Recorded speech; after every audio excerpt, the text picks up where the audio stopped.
Welcome to Sword of Destiny, the next chapter in The Witcher's journey. In Part 1 of Tales of the Witcher by Andrzej Sapkowski, Geralt of Rivia returns, walking once more between the world of men and monsters. But this time, fate begins to tighten its grip, and destiny is no longer a distant echo.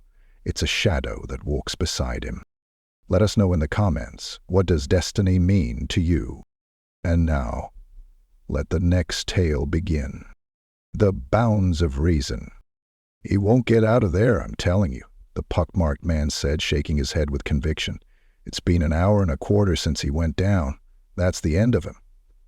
The townspeople crammed among the ruins stared in silence at the black hole gaping in the debris, at the rubble-strewn opening.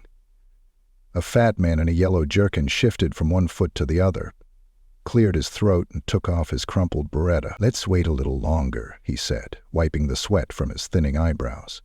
"For what?" the spotty-faced man snarled. "Have you forgotten, alderman, that a basilisk is lurking in that there dungeon?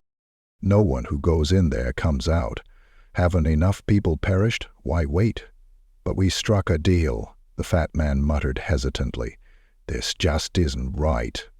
"We made a deal with a living man, alderman," said the spotty-faced man's companion, a giant in a leather butcher's apron. "And now he's dead, sure as eggs is eggs. It was plain from the start he was heading to his doom, just like the others. Why, he even went in without a looking-glass, taking only a sword. And you can't kill a basilisk without a looking-glass, everyone knows that." "You've saved yourself a shilling, alderman," the spotty-faced man added. "Thought there's no one to pay for the basilisks. So get off home nice and easy, and we'll take the sorcerer's horse and chattels. Shame to let goods go to waste." "Aye," the butcher said. "A sturdy mare, and saddlebags nicely stuffed. Let's take a peek at what's inside." "This isn't right. What are you doing?" "Quiet, alderman, and stay out of this, or you're in for a hiding," the spotty-faced man warned. "Sturdy mare," the butcher repeated. "Leave that horse alone, comrade." The butcher turned slowly towards the newcomer, who had appeared from a recess in the wall, and the people gathered around the entrance to the dungeon. The stranger had thick, curly chestnut hair. He was wearing a dark brown tunic over a padded coat and high riding boots, and he was not carrying a weapon. "Move away from the horse," he repeated, smiling venomously. "What is this? Another man's horse? Saddlebags and property, and you can't take your watery little eyes off them, can't wait to get your scabby mitts on them. Is that fitting behavior?" The spotty-faced man, slowly sliding a hand under his coat, glanced at the butcher. The butcher nodded and beckoned towards a part of the crowd from which stepped two stocky men with close-cropped hair. They were holding clubs of the kind used to stun animals in a slaughterhouse. "Who are you?" the spotty-faced man asked, still holding his hand inside his coat. "To tell us what is right and what is not." "That is not your concern, comrade. You carry no weapon, 'tis true." The stranger smiled even more venomously. "I do not." "That's too bad." The spotty-faced man removed his hand, and with it a long knife from inside his coat. "It is very unfortunate that you do not."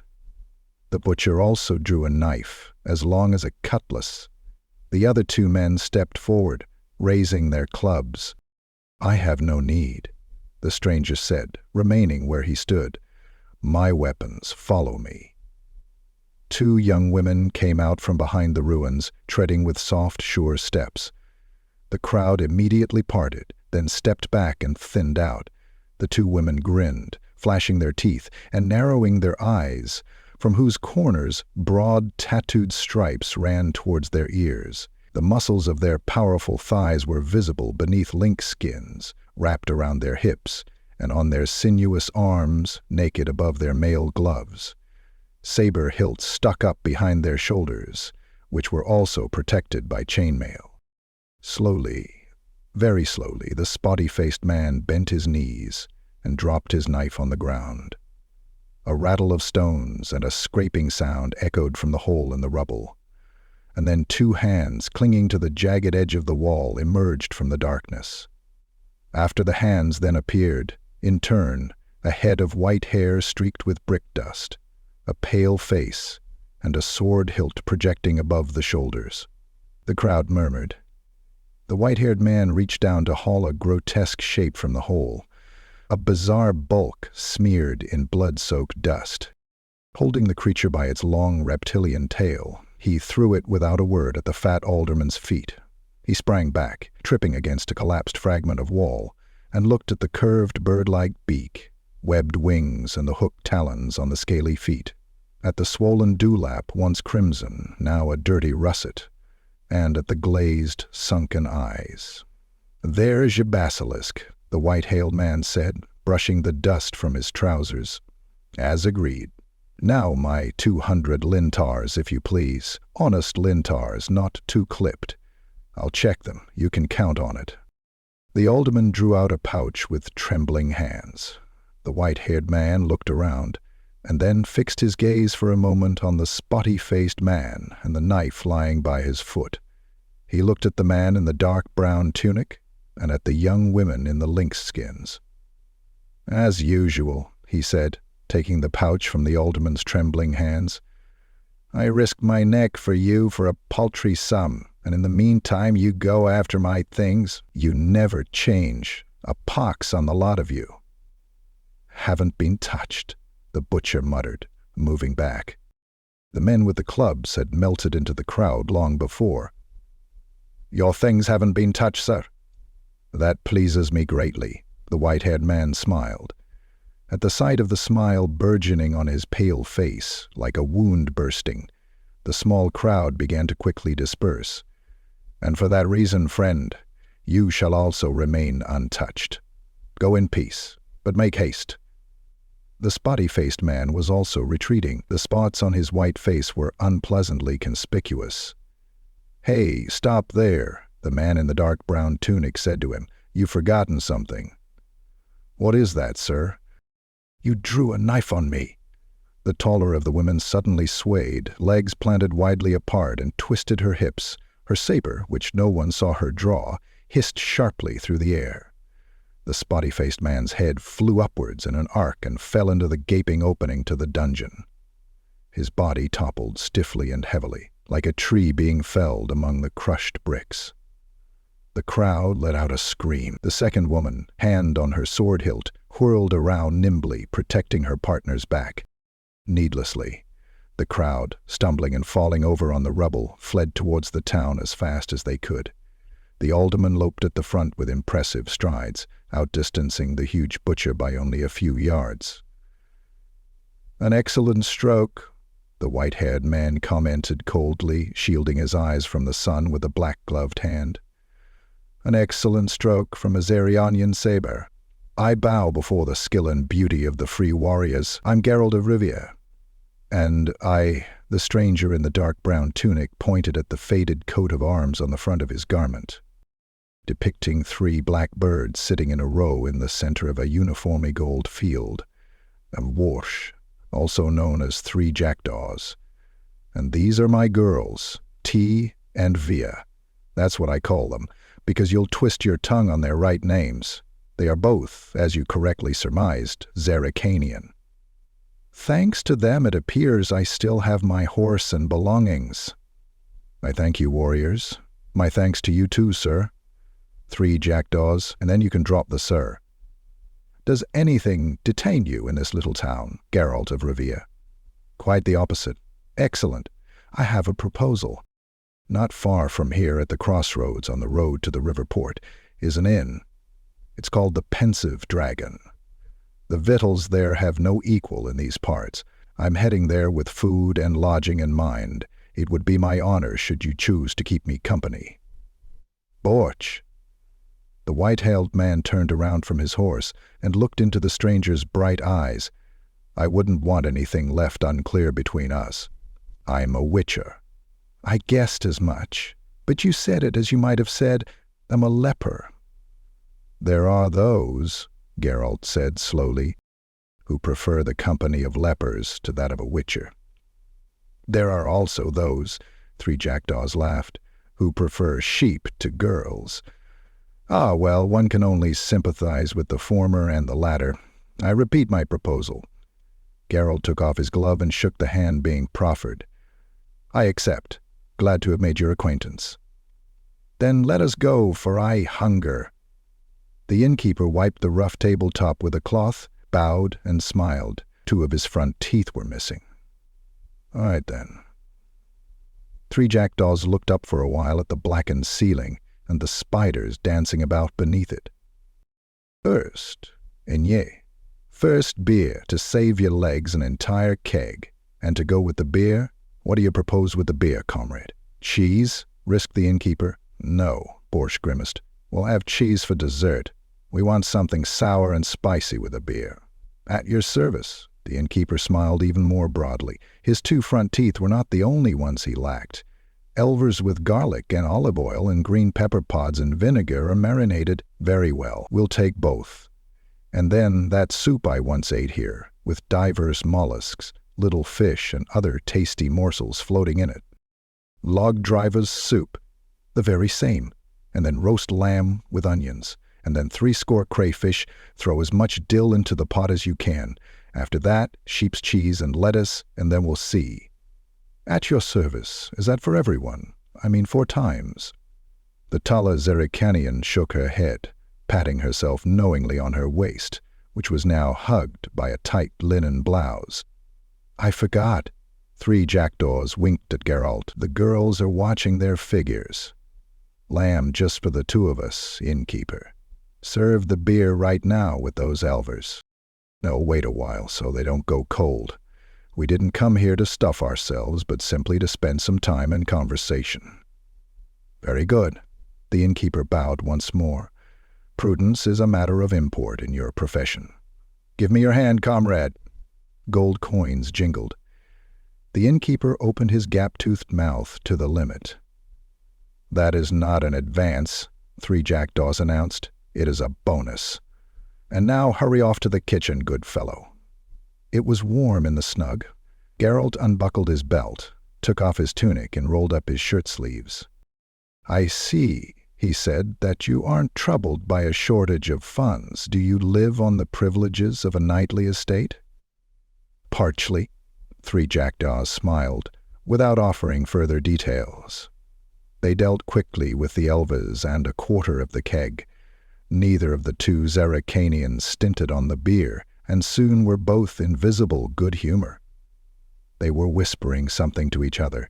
Via, the taller one, suddenly burst out in throaty laughter. "Are the warriors versed in the common speech?" Geralt asked quietly, sneaking a sideways glance at them. "Poorly, and they are not garrulous, for which they deserve credit. How do you find the soup, Geralt?" Let us drink." "Geralt," 3 jackdaws began, putting aside his spoon and hiccoughing in a dignified manner, "I wish to return for a moment to the conversation we had on the road. I understand that you, a witcher, wander from one end of the world to the other, and should you come across a monster along the way, you kill it, and you earn money doing that. Does that describe the witcher's trade?" "More or less." "And does it ever happen that someone specifically, it summons you somewhere, on a special commission, let's say? Then what? You go and carry it out?" "That depends on who asks me, and why, and for how much." "That too," the witcher shrugged. "Prices are going up, and one has to live, as a sorceress acquaintance of mine used to say. Quite a selective approach, very practical, I'd say, but at the root of it lies some idea, Geralt. The conflict between the forces of order and the forces of chaos, as a sorcerer acquaintance of mine used to say. Imagine that you carry out your mission, defending people from evil, always and everywhere, without distinction. You stand on a clearly defined side of the palisade. The forces of order, the forces of chaos. Awfully high-flown words, Bort. You desperately want to position me on one side of the palisade in a conflict which is generally thought to be perennial, began long before us, and will endure long after we've gone. On which side does the farrier, shoeing horses, stand? Or our innkeeper hurrying here with a cauldron of lamb? What, in your opinion, defines the border between chaos and order?" "A very simple thing," said 3 jackdaws, and looked him straight in the eye. That which represents chaos is menace, is the aggressive side, while Ordis the side being threatened, in need of protection, in need of a defender. But let us drink and make a start on the lamb. Rightly said. The Zaracanians, watching their figures, were taking a break from eating. Time they spent drinking more quickly.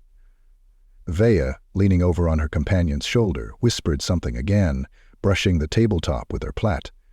T, the shorter of the two, laughed loudly, cheerfully narrowing her tattooed eyelids. "Yes," Bork said, picking a bone clean. "Let us continue our talk if you will. I understand you aren't keen on being placed on either side. You do your job." "That's correct. But you cannot escape the conflict between chaos and order. Although it was your comparison, you are not a farrier. I've seen you work. You go down into a dungeon among some ruins and come out with a slaughtered basilisk. There is, comrade, a difference between shoeing horses and killing basilisks. You said that if the payment is fair, you'll hurry to the end of the world and dispatch the monster you're asked to. Let's say a fierce dragon is wreaking havoc on a—" "Bad example," Geralt interrupted. "You see, right away you've mixed up chaos and order. Because I do not kill dragons, and they, without doubt, represent chaos." "How so?" Three Jackdaws licked his fingers. "Well, I never. After all, among all monsters, dragons are probably the most bestial, the cruelest and fiercest, the most revolting of reptiles. They attack people, breathe fire, and carry off, virgins. There's no shortage of tales like that. It can't be that you, a witcher, don't have a few dragons on your trophy list." "I don't hunt dragons," Geralt said dryly. "I hunt forktails for sure, and draco-lizards, and flying drakes. But not true dragons, the green, the black, or the red. Take note, please." "You astonish me," Three Jackdaws said. "Very well, I've taken note. In any case, that's enough about dragons for the moment. I see something red on the horizon, and it is surely our crayfish. Let us drink." Their teeth crunched through the red shells, and they sucked out the white flesh. The salt water, stinging painfully, trickled down over their wrists. Borch poured the beer, by now scraping the ladle across the bottom of the keg. The Zaracanians were even more cheerful, the two of them looking around the inn and smiling ominously. The Witcher was convinced they were searching out an opportunity for a brawl. Three Jackdaws must also have noticed, because he suddenly shook a crayfish he was holding by the tail at them. The women giggled, and Tia pouted her lips for a kiss and winked. Combined with her tattooed face, this made for a gruesome sight. "They are as savage as wildcats," Three Jackdaws murmured to Geralt. "They need watching." With them, comrades, suddenly, before you know it, the floor's covered in guts. But they're worth every penny, if you knew what they're capable of. "I know." Geralt nodded. "You couldn't find a better escort. Zaracanians are born warriors, trained to fight from childhood." "I didn't mean that." Bork spat a crayfish claw onto the table. "I meant what they're like in bed." Geralt glanced anxiously at the women. They both smiled. Vea reached for the dish with a swift, almost imperceptible movement. Looking at the Witcher through narrowed eyes, she bit open a shell with a crack. Her lips glistened with the salt water. Three Jackdaws belched loudly. "And so, Geralt," he said, "you don't hunt dragons. Neither green, nor any other color. I've made a note of it." "And why, may I ask, only those three colors?" "Four, to be precise." "You mentioned three. Dragons interest you, Boris? For any particular reason?" "No, pure curiosity." "Aha. Well, about those colors, it's customary to define true dragons like that, although they are not precise terms. Green dragons, the most common, are actually grayish, like ordinary draco-lizards. Red dragons are in fact reddish or brick red. It's customary to call the large dark brown ones black. White dragons are the rarest. I've never seen one. They occur in the distant north." "Reputedly. Interesting. And do you know what other dragons I've also heard about?" "I do. Geralt sipped his beer. "The same ones I've heard about. Golden dragons. There are no such creatures." "On what grounds do you claim that? Because you've never seen one? Apparently you haven't seen a white one either." "That's not the point. Beyond the seas, in Ophir and Zangavar, there are white horses with black stripes. I haven't seen them, but I know they exist. But golden dragons are mythical creatures, fabled, like the phoenix, let's say."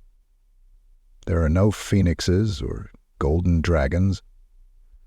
Veyat, leaning on her elbows, looked at him curiously. "You must know what you're talking about. You're a witcher." Borch ladled beer from the keg. "But I think that every myth, every fable, must have some roots. Something lies among those roots."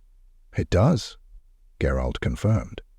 "Most often a dream, a wish, a desire, a yearning. Faith that there are no limits to possibility, and occasionally chance." "Precisely. Chance. Perhaps there once was a golden dragon, an accidental, unique mutation. If there were, it met the fate of all mutants." The Witcher turned his head away. He differed too much to endure. Three Jackdaw said. "Now you are denying the laws of nature, Geralt. My sorcerer acquaintance was wont to say that every being has its own continuation in nature, and survives in some way or another. The end of one is the beginning of another. There are no limits to possibility, or at least nature doesn't know any. Your sorcerer acquaintance was a great optimist, but he failed to take one thing into consideration: a mistake committed by nature, or by those who trifle with it. Golden dragons and other similar mutants, were they to exist, couldn't survive, for a very natural limit of possibilities prevents it." "What limit is that?" "Mutants." The muscles in Geralt's jaw twitched violently. "Mutants are sterile, Borch. Only in fables survives what cannot survive in nature. Only myths and fables do not know the limits of possibility." Three Jackdaws said nothing. Geralt looked at the Zerrikanians, at their faces, suddenly grown serious. Vea unexpectedly leant over towards him and put a hard, muscular arm around his neck. He felt her lips, wet from beer, on his cheek. "They like you," Three Jackdaws said slowly. "Well, I'll be damned they like you. What's strange about that?" The Witcher smiled sadly. "Nothing. But we must drink to it. Innkeeper, another keg? Take it easy. A pitcher at most." 2 pitchers. Three Jackdaws yelled. "Tea. I have to go out for a while." The Zerrikanian stood up, took her saber from the bench, and swept the room with a wistful gaze. Although previously, as the Witcher had observed, several pairs of eyes had lit up greedily at the sight of Borch's bulging purse, no one seemed in a hurry to go after him as he staggered slightly towards the door to the courtyard. T shrugged, following her employer. "What is your real name?" Geralt asked the one who had remained at the table. Vea flashed her white teeth.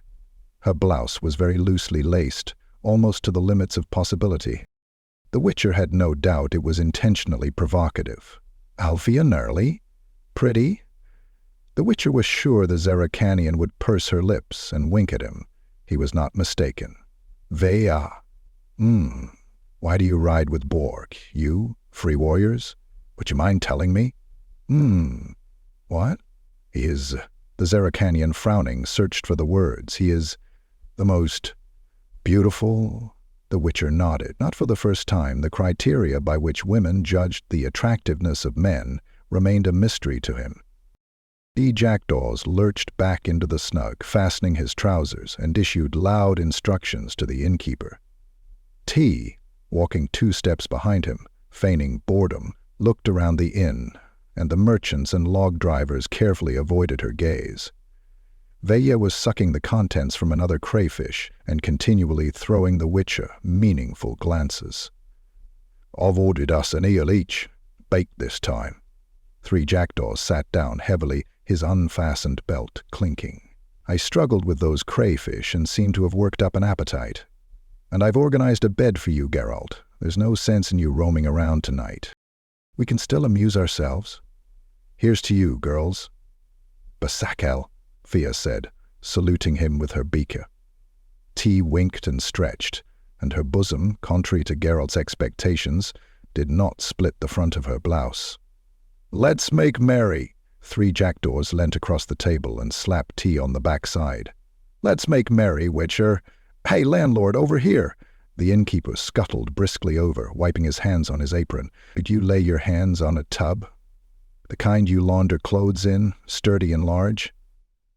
How large, sir? For 4 people. The innkeeper opened his mouth. For 4? 3 jackdaws confirmed, drawing a full purse from his pocket. I could. The innkeeper licked his lips. Splendid, Borch laughed. Have it carried upstairs to my room and filled with hot water, with all speed, comrade, and have beer brought there too. 3 pitchers. The Zeracanians giggled and winked at the same time. Which one do you prefer? 3 jackdaws asked. Geralt? The Witcher scratched the back of his head. I know it's difficult to choose, said 3 jackdaws understandingly. I occasionally have difficulty myself. Never mind, we'll give it some thought in the tub. Hey, girls, help me up the stairs. There was a barrier on the bridge. The way was barred by a long, solid beam set on wooden trestles. In front and behind it stood halberdiers in studded leather coats and mail hoods. A purple banner bearing the emblem of a silver griffin fluttered lazily above the barrier. What the devil?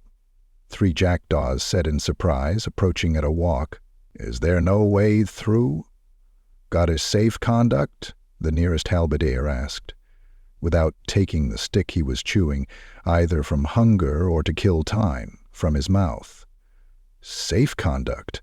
What is it, the plague? Or war, perhaps? On whose orders do you obstruct the way?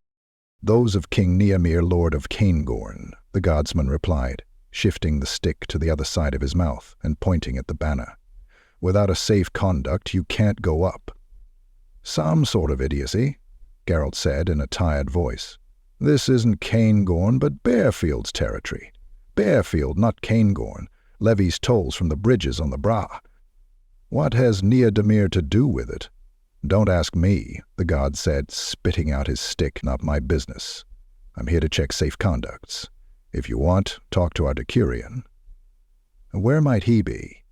He's basking in the sun over there, behind the toll collector's lodgings, the halberdier said, looking not at Geralt but at the naked thighs of the Zeracanians, who were stretching languidly in their saddles. Behind the toll collector's cottage sat a guard on a pile of dry logs, drawing a woman in the sand with the end of his halberd.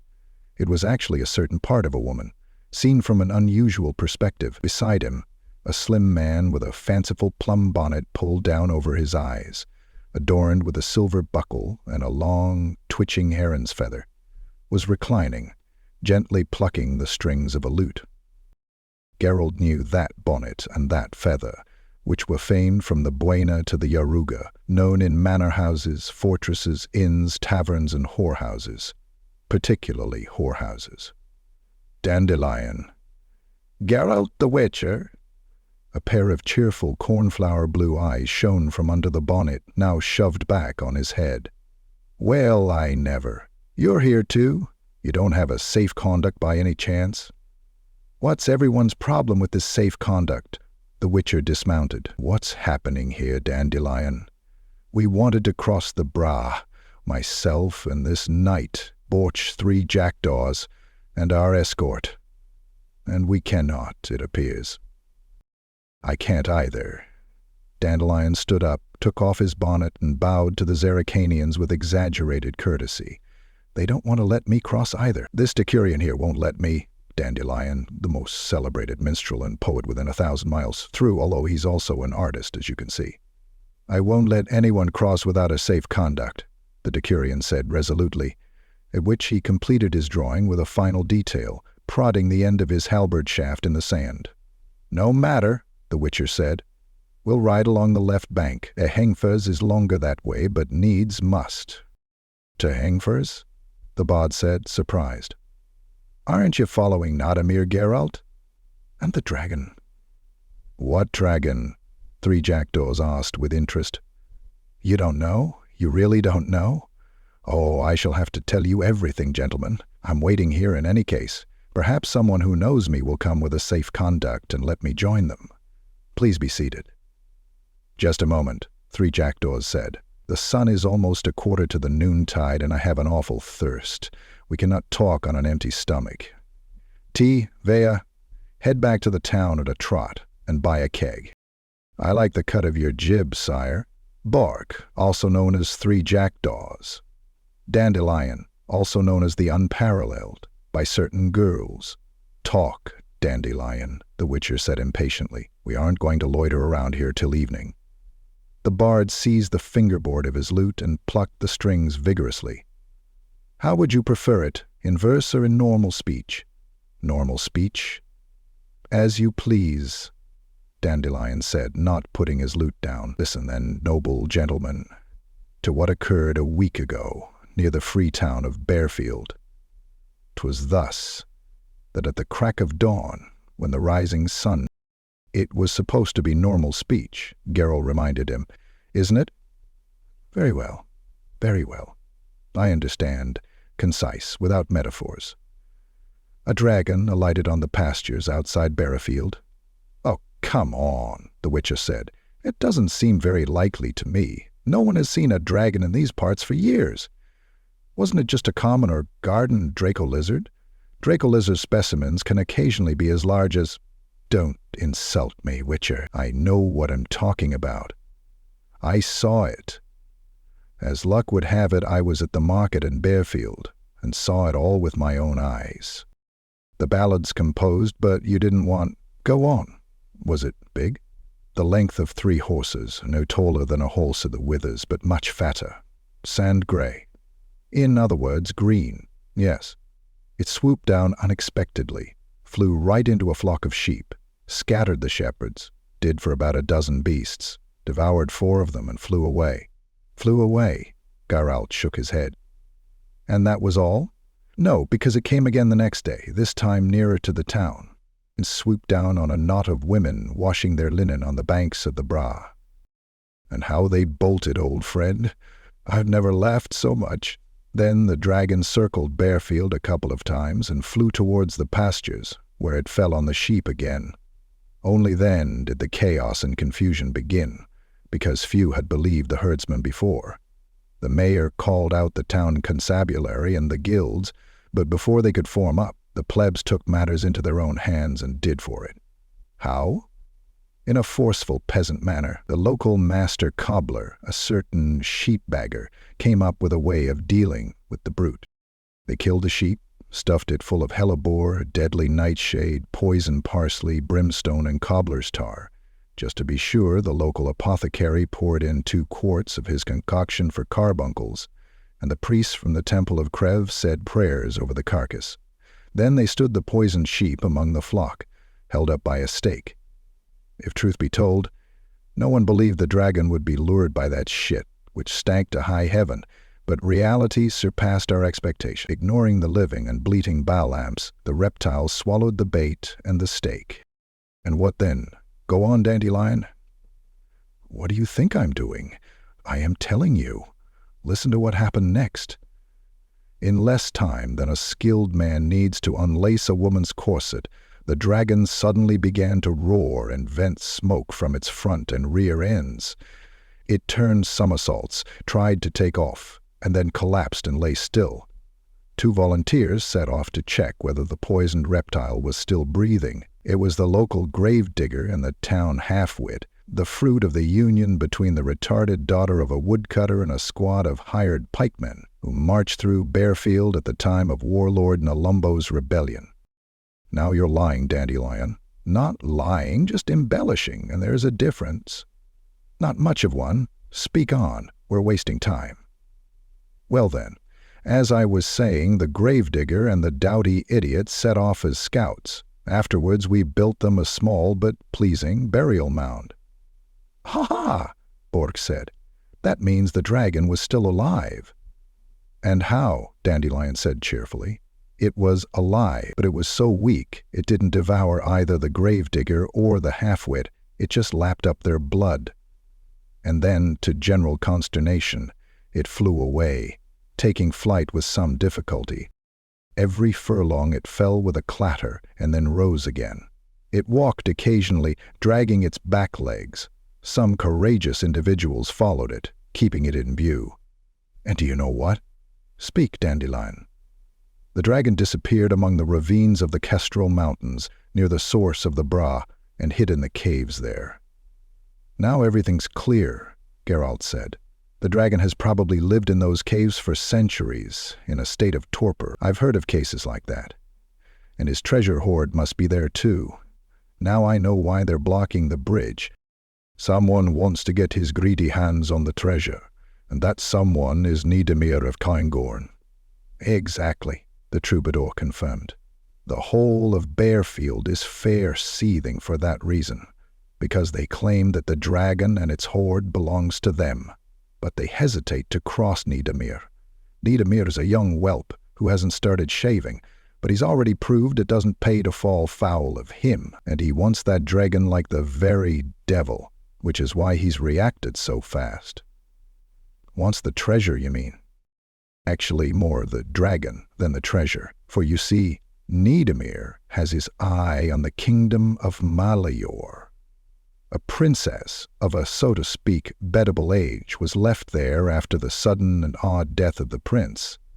The noblemen of Malior look on Nidemir and the other suitors with reluctance, for they know that the new ruler will keep them on a short leash, unlike the callow princess. So they dug up some dusty old prophecy saying that the mitre and the lass's hand belong to the man who vanquishes the dragon. Because no one had seen a dragon there for ages, they thought they were safe. Nidemir, of course, laughed at the legend, took Malior by force, and that was that. But when the news of the Bearfield dragon got out, he realized he could hoist the Malior nobility by their own petard. If he showed up there clutching the dragon's head, the people would greet him like a monarch sent by the gods, and the nobleman wouldn't dare breathe a word. Does it surprise you then that he rushed after the dragon like a scalded cat? Particularly since it's dead on its feet. For him it's a real godsend, a stroke of luck, by thunder. And he shut the competition out. So it would appear, and the people of Bearfield, except that he sent riders with safe conducts throughout the countryside. They're for the ones who are supposed to actually kill the dragon, because Nidemir himself is in no hurry to walk into a cave wielding a sword. In a flash he drafted in the most renowned dragon slayers. You probably know most of them, Geralt. Possibly. Who has turned up? Ike of Dennis, to begin with. Damn, the Witcher whistled softly. The pious and virtuous Ike, a knight without flaw or blemish, in person. Do you know him, Geralt? Borch asked. Is he really the scourge of dragons? Not just dragons. Ike is a match for any monster. He's even killed manticores and griffins. He's dispatched a few dragons, so I've heard. He's good, but he spoils my business, the swine, because he doesn't take any money for it. Who else, Dandelion? The Crinfrid Reavers. Well, that's the dragon done for, even if it has recovered. That trio are a good team. They fight pretty dirty, but they're effective. They've wiped out all the Dracolyrsards and Forktails in Redania, not to mention 3 red and 1 black dragon, which they also dispatched. That's no mean feat. Is that everybody? No. 6 dwarves under the command of Yarpen Zigrin have joined in. I don't know him, but you have heard of the dragon Oakfist from Quartz Mountain.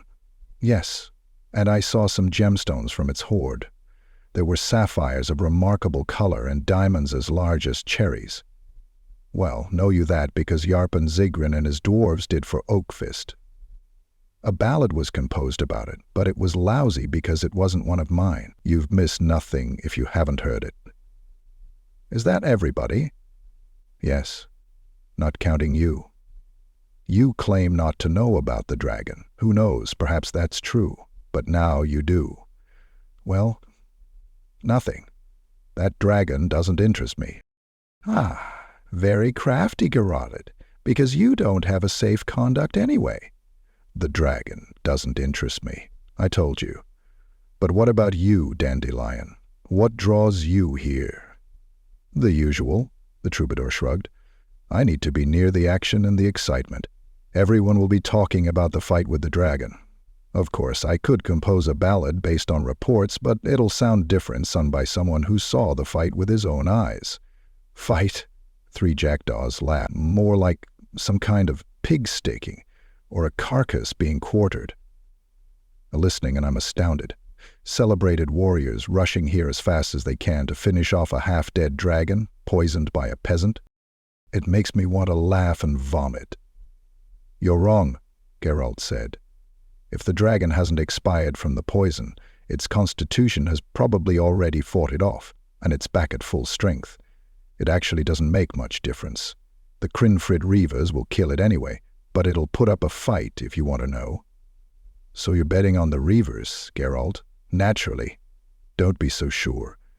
The artist guard, who had been silent up to then, spoke up. "A dragon is a magical creature, and you can't kill it any other way than with spells. If anybody can deal with it, then it's that sorceress who rode through yesterday." "Who was that?" Geralt cocked his head. "A sorceress," the guard repeated. "I told you." "Did she give her name?" "She did, but I've forgotten it. She had a safe conduct. She was young, comely, in her own way, but those eyes. You know how it is, sire. You come over all cold when they look at you." "Know anything about this, Dandelion? Who could it be?" "No," the bard grimaced. "Young, comely, and those eyes. Some help, that is. They're all like that. Not one of them that I know, and I know plenty, looks older than 25, 30. Though some of them, I've heard, can recall the times when the forest soft as far as where Novigrad stands today. Anyway, what are elixirs and mandrake for? And they also sprinkle mandrake in their eyes to make them shine, as women will." "Was her hair red?" the Witcher asked. "No, sire," the Decurion said. "Coalback beck." "And her horse, what color was it? Chestnut with a white star?" "No, black, like her hair." "Well, gentlemen, I'm telling you she'll kill the dragon. A dragon's a job for a sorcerer. Human strength isn't enough against it." "I wonder what the cobbler sheep bagger would have to say about that," Dandelion laughed. "If he'd had something stronger to hand than hellebore and deadly nightshade, the dragon's skin would be drying on the Bearfield stockade, the ballad would be ready, and I wouldn't be fading in this sun." "Why exactly didn't Edomir take you with him?" Geralt asked, looking askance at the poet. "You were in Bearfield when he set off, after all. Could it be that the king doesn't like artists? How come you're fading here instead of strumming an air by the royal stirrups?" "The cause was a certain young widow," Dandelion said dejectedly. "The hell with it. I tarried, and the next day Niedmir and the others were already over the river. They even took that sheep-bagger with them and some scouts from the Bearfield Constabulary. They just forgot about me. I've explained it to the Decurion, but he keeps repeating, 'If there's a safe conduct, I let you through,'" the halberdier said dispassionately, relieving himself on the wall of the toll-collector's cottage. "If there isn't, I don't let you through. I've got me orders." "Oh," 3 jackdaws interrupted him. "The girls are returning with the beer. And they aren't alone," Dandelion added, standing up. "Look at that horse. Big as a dragon." The Zerrikanians galloped up from the birchwood, flanking a rider sitting on a large, restless war-horse. The Witcher also stood up. The rider was wearing a long, purple velvet caftan with silver braid and a short coat trimmed with sable fur. Sitting erect in the saddle, he looked imperiously down at them. Geralt knew that kind of look, and was not fond of it. "Greetings, gentlemen. I am Dorigerai." The rider introduced himself, dismounting slowly and with dignity. "Master Dorgore, sorcerer. Master Geralt, Witcher. Master Dandelion, poet." Borch, also known as 3 jackdaws. And my girls, who are removing the bung from that keg, you have already met, Master Dorgare." "That is so indeed," the sorcerer said without a smile. "We exchanged bows, I and the beautiful warriors from Zerrikania." "Well then, cheers!" Dandelion distributed the leather cups brought by Vea. "Drink with us, Master Sorcerer. My Lord Borch, shall I also serve the Decurion?" "Of course. Join us, soldier." "I presume," the sorcerer said after taking a small, distinguished sip, "that the same purpose has brought you gentlemen to the barrier on the bridge, as it has me?" "If you have the dragon in mind, Master Dorgare," Dandelion said. "That is so indeed. I want to be there and compose a ballad. Unfortunately, that Decurion there, clearly a fellow without refinement, doesn't want to let me through. He demands a safe conduct." "I beg your pardon," the halberdier said, draining his cup and smacking his lips. "I've been ordered on pain of death not to let anyone through without a safe conduct. And I'm told the whole of Bearfield has already gathered with wagons and plans to head up after the dragon. I have my orders." "Your orders, soldier," Dorgare frowned, "apply to the rabble who might hinder, trollops who might spread debauchery and foul sicknesses, thieves, scum and rabble, but not to me." "I won't let anyone through without a safe conduct," the Decurion glowered. "I swear." "Don't swear," 3 jackdaws interrupted him. "Better to have another drink. Tea, pour this stout-hearted soldier a beer. And let us be seated, gentlemen. Drinking standing up in a rush and without due reverence does not become the nobility." They sat down on logs around the keg. The halberdier, newly raised to nobility, blushed with pleasure. "Drink, brave centurion," 3 jackdaws urged. "But I am a Decurion, not a centurion," the halberdier said, blushing even more intensely. "But you will be a centurion, for certain," Borch grinned. "You're an astute fellow. You'll be promoted in no time." Dorgare, declining a refill, turned towards Geralt. "People are still talking about the basilisk in town, Witcher, sir, and you now have your eye on the dragon, I see," he said softly. "I wonder whether you're so short of money or whether you murder endangered creatures for the simple pleasure of it." "Curious interest," Geralt answered, coming from someone who is rushing not to be late for the butchering of a dragon, in order to knock out its teeth. So crucial, after all, in the making of magical cures and elixirs. "Is it true, sorcerer sir, that the best ones are those removed from a living dragon?" "Are you certain that is why I am going there?" "I am, but someone has already beaten you to it, Dorgare.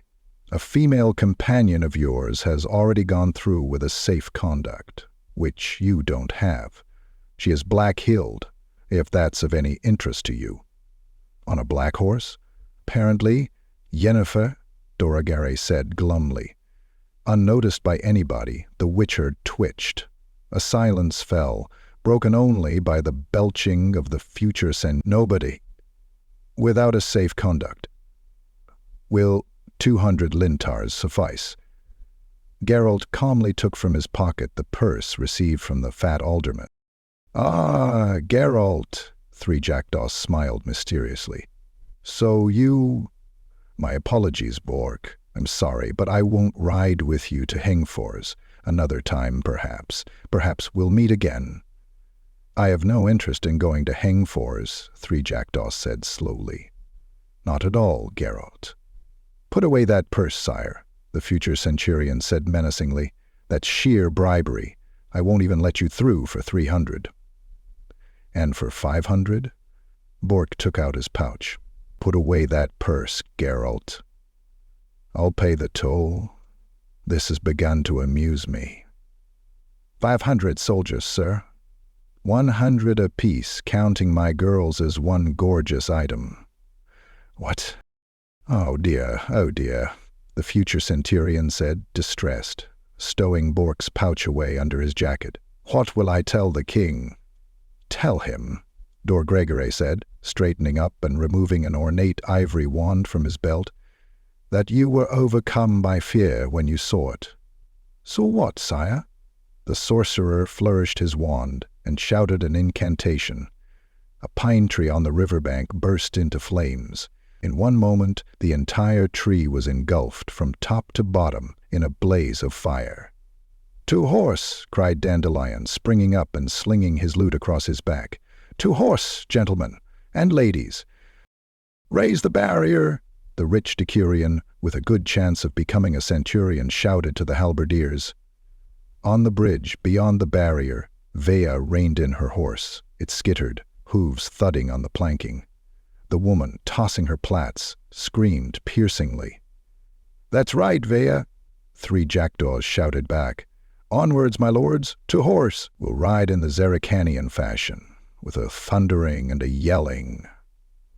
"Well, just look," said the oldest of the reivers, Boholt, massive and burly, like the trunk of an old oak tree. "So Nidamir didn't chase you away, my good sirs, though I was certain he would. But it's not for us paupers to question royal commands. Join us by the campfire, make yourselves a pallet, boys, and between you and me, Witcher—" "What did you talk to the king about?" "About nothing," Geralt said, making himself comfortable by leaning back against his saddle, which he had dragged over beside the fire. "He didn't even come out of his tent to talk to us. He just sent that flunky of his, what's his name? Gillenstern," said Yarpen Zigrin, a stocky, bearded dwarf who was rolling a huge resinous tree stump he had dragged from the undergrowth into the fire. "Pombus upstart. Fat hog. When we joined the hunt, he came over, nose stuck up towards the heavens, pooh-pooh. 'Remember, you dwarves,' he says, 'who's in command, who you have to obey. King Nidamir gives the orders here, and his word is law,' and so on. I stood and listened, and I thought to myself, I'll have my lads knock him to the ground, and I'll piss all over his cape. But I dropped the idea. Because word would get around again that dwarves are nasty, that they're aggressive, that they're whoresons, and it's impossible to live with them in, what the hell was it, Harmonium or whatever it is? And right away there'd be another pogrom somewhere in some little town or other. So I just listened politely and nodded. "It looks like that's all Lord Gillenstern knows," Geralt said, "because he said the same to us, and all we did was nod too." "And I reckon," the second Reaver said, spreading a blanket over a pile of brushwood, "it was a bad thing Nidamir didn't chase you away. Doesn't bear thinking how many people are after this dragon. Swarms of them. It's not a hunting expedition no more, it's a funeral procession. I need elbow room when I'm fighting." "Come off it, Gar," Boholt said. "The more the merrier. What, never hunted a dragon before? There's always a swarm of people behind a dragon. A noisy rabble, a veritable bordello on wheels. But when the reptile shows up, guess who's left standing in the field? Us. That's who." Boholt was silent for a moment, took a long draw from a large wicker-bound demijohn, blew his nose loudly and coughed. "Another thing," he continued, "in practice it's often only after the dragon's been killed that the merrymaking and bloodletting begins, and the heads start rolling. It's only when the treasure's being shared out that the hunters go for each other's throats. Right, Geralt? Oi? Am I right? Witcher? I'm talking to you." "I'm aware of cases like that," Geralt concurred dryly. "Aware, you say? No doubt from hearsay, because I can't say I've ever heard of you stalking a dragon. Never in all my born days have I heard of a witcher hunting dragons, which makes it all the stranger you're here." "True," drawled Kennet, "also known as Beanpole, the youngest Reaver. That's strange, and we—" "Wait. Beanpole, I'm talking," Boholt cut in. "And besides, I don't plan to talk for too long. Anyway, the Witcher knows what I'm on about. I know him and he knows me, and up to now we haven't gotten each other's way, and we probably never will. See, lads, if I wanted to disrupt the Witcher's work or snatch the loot from under his nose, the Witcher would waste no time slashing me with that Witcher razor of his, and he'd be within his rights. Agreed?" No one seconded or challenged this. There was nothing to suggest that Boholt cared either way. "Aye," he continued, "the more the merrier, as I said, and the Witcher may prove useful to the company. It's wild and deserted round here, and should a Frightener or Iliacris or a Striga jump out at us, there might be trouble. But if Geralt's standing by, there won't be any trouble, because that's his speciality. But dragons aren't his speciality. Right? Once more, no one seconded or challenged this. Lord 3 Jackdaws is with Geralt, continued Berholt, handing the demijohn to Yarpen, and that's enough of a guarantee for me. So who's bothering you, Gar? Beanpole. Can't be Dandelion, can it? Dandelion, Yarpen Zigrin said, passing the demijohn to the bard, always tags along whenever something interesting's happening, and everybody knows he doesn't interfere. Doesn't help and won't slow the march down. Bit like a burr on a dog's tail, right, boys? Boys, stocky, bearded dwarves cackled, shaking their beards. Dandelion pushed his bonnet back and drank from the demijohn. Ooh, bloody hell, he groaned, gasping for air. It takes your voice away. What was it distilled from? Scorpions? There's one thing irking me, Geralt, Beanpole said, taking the demijohn from the minstrel. And that's you bringing that sorcerer along. We can hardly move for sorcerers. That's true, the dwarf butted in. Beanpole's right. We need that Dolagare like a pig needs a saddle. For some time now, we've had our very own witch, the noble Yennefer. Ugh, he spat her name. Yes, indeed, Boholt said, scratching himself on his bull neck, from which a moment earlier he had unfastened a leather collar, bristling with steel studs. There are too many sorcerers here, gentlemen, too many to be precise. And they're a sight too thick with our Nidamellir, just like we're under the stars around a fire, and they, gentlemen, are in the warm plodding in the royal tent, the cunning foxes. Nidamellir, the witch, the wizard, and Gillenstyr. And Yennefer's the worst. And do you want to know what they're plotting? How to cheat us, that's what. And stuffing themselves with venison, Beanpole interjected gloomily. And what did we eat? Marmot. And what's a marmot, I ask you? A rat, nothing else. So what have we eaten? Rat. Never mind, Goss said. We'll soon be sampling dragon's tail. There's nothing like dragon's tail, roasted over charcoal. Yennefer, Boholt went on, is a foul, nasty, mouthy bint. Not like your lasses, Lord Borch. They are quiet and agreeable. Just look, they've sat down by the horses. They're sharpening their sabres. I walked past, said something witty. They smiled and showed their little teeth. Yes, I'm glad they're here, not like Yennefer. All she does is scheme and scheme. And I tell you, we have to watch out, 'cause we'll end up with shit all from our agreement. What agreement, Boholt? Well, Yarpen, do we tell the Witcher? I ain't got nothing against it, the dwarf answered. There's no more booze, Beanpole interjected, turning the demijohn upside down. Get some then. You're the youngest, my lord. The agreement was our idea, Geralt, because we aren't hirelings or paid servants, and we won't be having Nidamellir send us after that dragon and then toss a few pieces of gold in our direction. The truth is, we'll cope with that dragon without Nidamellir, but Nidamellir won't cope without us. So it's clear from that who's worth more and whose share should be bigger. And we put the case fairly. Whoever takes on the dragon in mortal combat and bests it takes half of the treasure hoard. Nidamellir, by virtue of his birthright and title, takes a quarter, in any event. And the rest, provided they help, will share the remaining quarter between themselves, equally. What do you think about that? And what does Nidamellir think about it?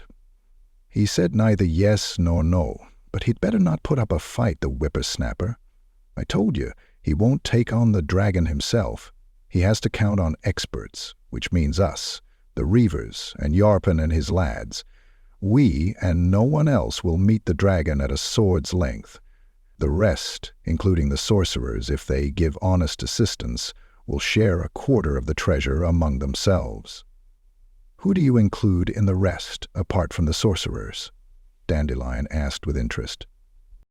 Certainly not buskers and poetasters, Yarpen Zigrin cackled. We include those who put in some work with a battle-axe, not a lute. Eh-ha, Three Jackdaw said, looking up at the starry sky. "And how will the cobbler Sheepvagger and his rabble be contributing?"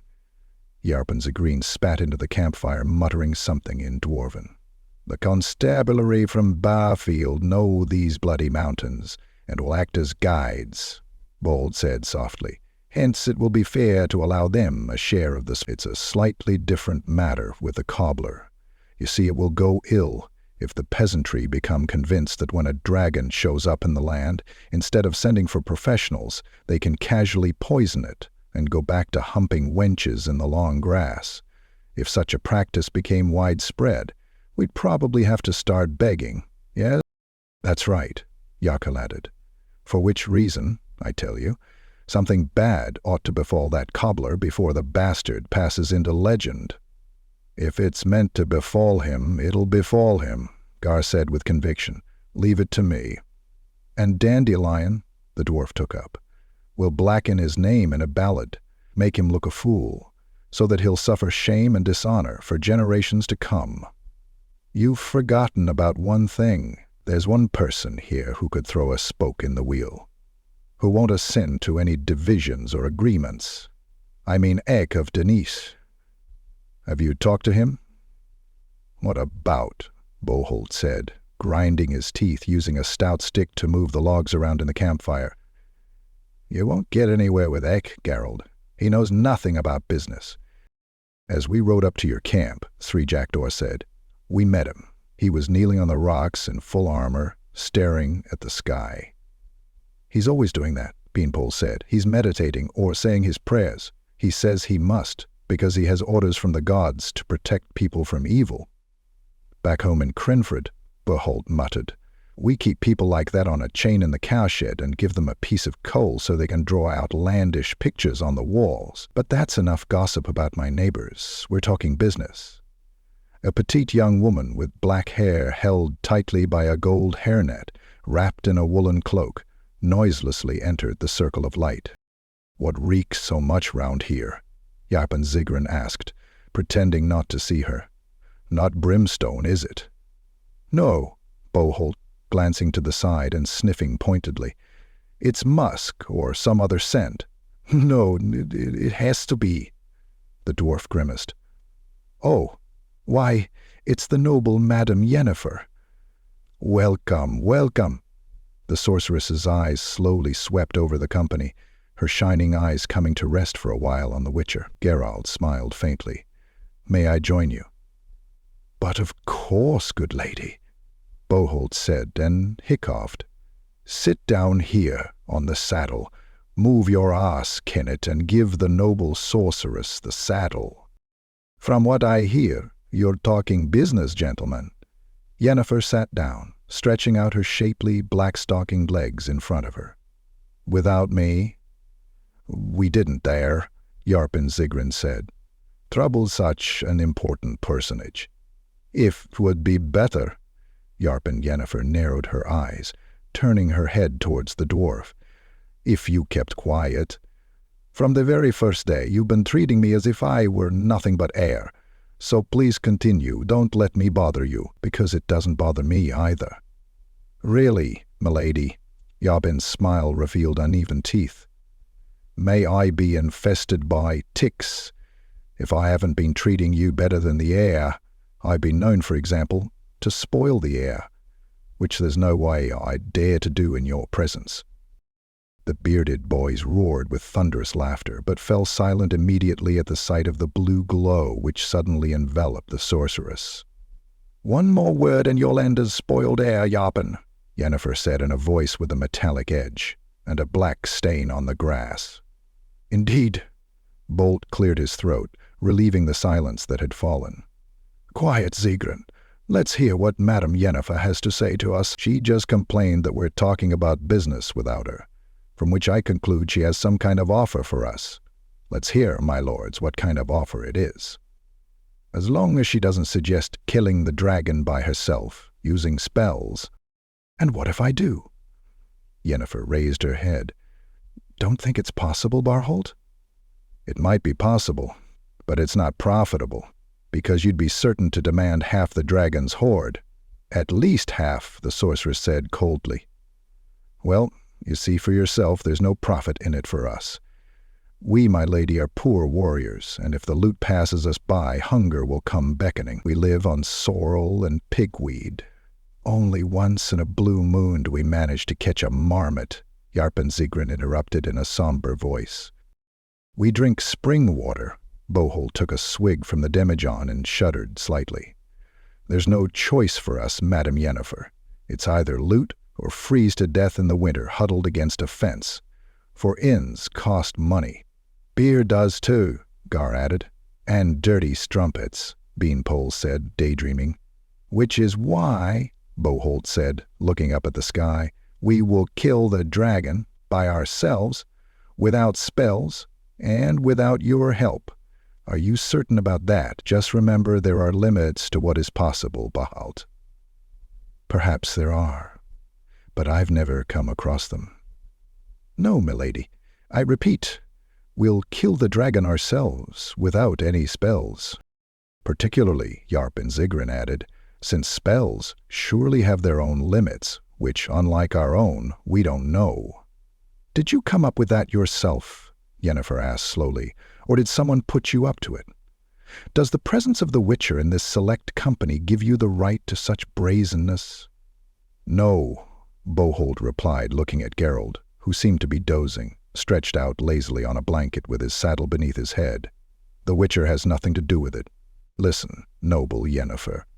We put forward a proposition to the king, but he hasn't honored us with an answer. We're patient. We'll wait till the morning. Should the king agree to a settlement, we ride on together. If not, we go back. As to, the dwarf snarled. There won't be any bargaining, Behold continued.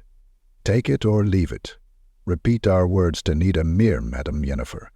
And I'll tell you the deal's also good for you and for Doragere if you come to an agreement with him. We don't need the dragon's carcass, Marquis. We'll take but the tail, and the rest is yours. You can have whatever you want. We won't stint you with the teeth or the brain. We'll keep nothing that you need for sorcery. Of course, Jarpensigrin added, chuckling. The carrion will be for you, sorcerers. No one will take it from you, unless some other vultures do. Yennefer stood up, throwing her cloak over her shoulder. Niedemir won't wait until morning, she said sharply. He has agreed to your conditions already, against mine and Doragere's advice, mark you. Niedemir, Beholt slowly drawled, is displaying astonishing wisdom for one so young. To me, Madam Yennefer, wisdom includes the ability to turn a deaf ear to foolish or insincere advice. Jarpensigrin snorted into his beard. You'll be singing a different tune, the sorceress put her hands on her hips, when the dragon lacerates and perforates you and shatters your shin bones. You'll be licking my shoes and begging for help. As usual. How well, oh, how very well do I know your sort. I know you so well it makes me sick. She turned away and disappeared into the gloom without saying goodbye. In my day, Jarpensigrin said, sorceresses stayed in their towers, read learned books and stirred cauldrons. They didn't get under warriors' feet, didn't interfere in our business, and didn't wiggle their bottoms in front of a fellow. Frankly speaking, she can wiggle all she likes, Dandelion said, tuning his lute. Right, Geralt? Geralt? Hey, where's the Witcher? What do we care? Beholt muttered, throwing another log on the fire. He went somewhere. Perhaps he had to relieve himself, my lord. It's his business. That's right, the bard agreed, and strummed the strings. Shall I sing you something? Sing, damn it, Jarpensigrin said and spat. But don't be thinking, Dandelion, that I'll give you as much as a shilling for your bleating. It's not the royal court, son. I can see that, the troubadour nodded. Yennefer? She turned around, as though surprised, though the Witcher was in doubt she had heard his steps well before. She placed a small wooden pail on the floor, straightened up and brushed aside some hair which had freed itself from her golden hairnet and fell in curls onto her shoulders. Geralt! She was wearing just two colors as usual, black and white. Black hair, long, black eyelashes forcing one to guess the color of the eyes concealed beneath them, a black skirt and a short black tunic with a white fur collar, a white blouse of the sheerest linen. On her neck a black velvet ribbon adorned with an obsidian star bestrewn with tiny diamonds. "You haven't changed at all." "Neither have you," she sneered. "And in both cases it is equally normal, or, if you prefer, equally abnormal. In any case, the mention of it, though it may not be a bad way to begin the conversation, is meaningless. Am I right?" "You are," he nodded, looking to one side, towards Niedemir's tent and the fires of the royal bowmen obscured by the dark shapes of wagons. From the more distant campfire floated Dandelion's sonorous voice, singing "The Stars Above the Path," one of his most popular romantic ballads. "Well, now that we have the preliminaries out of the way," the sorceress said, "I wonder what's coming next." "You see, Yennefer." "I see," she interrupted sharply, "but I don't understand. Why did you come here, Geralt? Surely not because of the dragon. I presume nothing has changed in that regard?" "No, nothing's changed." "Why, then, I pray, have you joined the party? If I said that it was because of you, would you believe me?" She looked at him in silence, and there was something in her flashing eyes which Geralt did not like. "I believe you. Why not?" she finally said. "Men like to meet their former lovers, like to relive memories. They like to imagine that erstwhile erotic ecstasies give them some kind of perpetual ownership of their partner. It enhances their self-importance. You are no exception, in spite of everything." "Nevertheless," he smiled, "you're right, Yennefer. The sight of you makes me feel wonderful. In other words, I'm glad to see you." "And is that all?" "Well, let's say I'm also glad. Having said that, I wish you good night. I am retiring for the night, as you can see. Before that I intend to bathe, and I usually get undressed to perform that activity. Withdraw, then, in order graciously to assure me a minimum of discretion." "Yen." He held his hands out to her. "Don't call me that," she hissed furiously, springing back, blue and red sparks streaming from her extended fingers. "And if you touch me, I'll scorch your eyes out, you bastard." The Witcher moved back. The sorceress, somewhat calmer, brushed her hair aside once again and stood before him with her fists resting on her hips. "What did you think, Geralt, that we'd have a nice cheerful gossip, that we'd reminisce about the old days, that perhaps at the end of our chat we'd get onto a wagon and make love on the sheepskins, just like that, for old times' sake? Did you?" Geralt, not certain if the sorceress was magically reading his mind or had only guessed right, kept silent, smiling wryly. "Those 4 years left their mark, Geralt. I'm over it now, which is the only reason why I didn't spit in your eyes during today's encounter. But don't let my civility deceive you." "Yennefer!" "Be quiet. I gave you more than I've ever given any other man, you scoundrel. I don't know myself why I gave it to you. And you. Oh, no, my dear. I'm not a slut or an elf woman met by chance in the forest, who can be discarded in the morning, walked out on without being woken, with a posy of violets left on the table, who can be made a mockery of. Beware! Utter a single word and you will regret it." Geralt did not utter a single word, correctly sensing the anger seething in Yennefer. The sorceress once again brushed aside some unruly locks and looked him in the eyes from close up. "We've met. That's too bad," she said softly. "But we shall not make a spectacle of ourselves for everybody. We shall save face. We'll pretend to be good friends. But don't be mistaken, Geralt. There is nothing between us now. Nothing, understood? And be glad of it, because it means I have now abandoned the plans, which, until recently, I still harbored regarding you, but that in no way means I've forgiven you. I shall never forgive you, Witcher. Never." She turned around suddenly, seized the pail, spraying water around, and disappeared behind a wagon. Geralt chased away a mosquito whining above his ear, and slowly walked back towards the campfire, where Dandelion's performance was being rewarded with half-hearted applause. He looked up at the dark blue sky above the black serrated saw blade of the mountain peaks. He felt like bursting out laughing. He did not know why. "Careful up there! Take heed!" Bohalt called, turning around on the coachman's seat to look back towards the column. "Closer to the rocks! Take heed!" The wagons trundled along, bouncing on stones. The wagoners swore, lashing the horses with their reins and leaning out. They glanced anxiously to see if the wheels were sufficiently far from the edge of the ravine, along which ran a narrow, uneven road. Below, at the bottom of the chasm, the waters of the river Bra foamed white among the boulders. Geralt reined back his horse, pressing himself against the rock wall, which was covered with sparse brown moss and white lichen. He let the reaver's wagon overtake him. Beanpole galloped up from the head of the column, where he had been leading the cavalcade with the Barrowfield scouts. "Right," he shouted, "with a will." It widens out up ahead. King Nidemir and Gellenstein, both on horseback, accompanied by several mounted bowmen, came alongside Geralt. Behind them rattled the wagons of the royal caravan. Even further back trundled the dwarves' wagon, driven by Yarpent Zigrin, who was yelling relentlessly. Nidemir, a very thin, freckled youngster in a white sheepskin jacket, passed the Witcher, casting him a haughty, though distinctly bored look. Gellenstein straightened up and reined in his horse. "Over here, Witcher, sir," he said overbearingly. "Yes?" Geralt jabbed his mare with his heels and rode slowly over to the Chancellor, behind the caravan.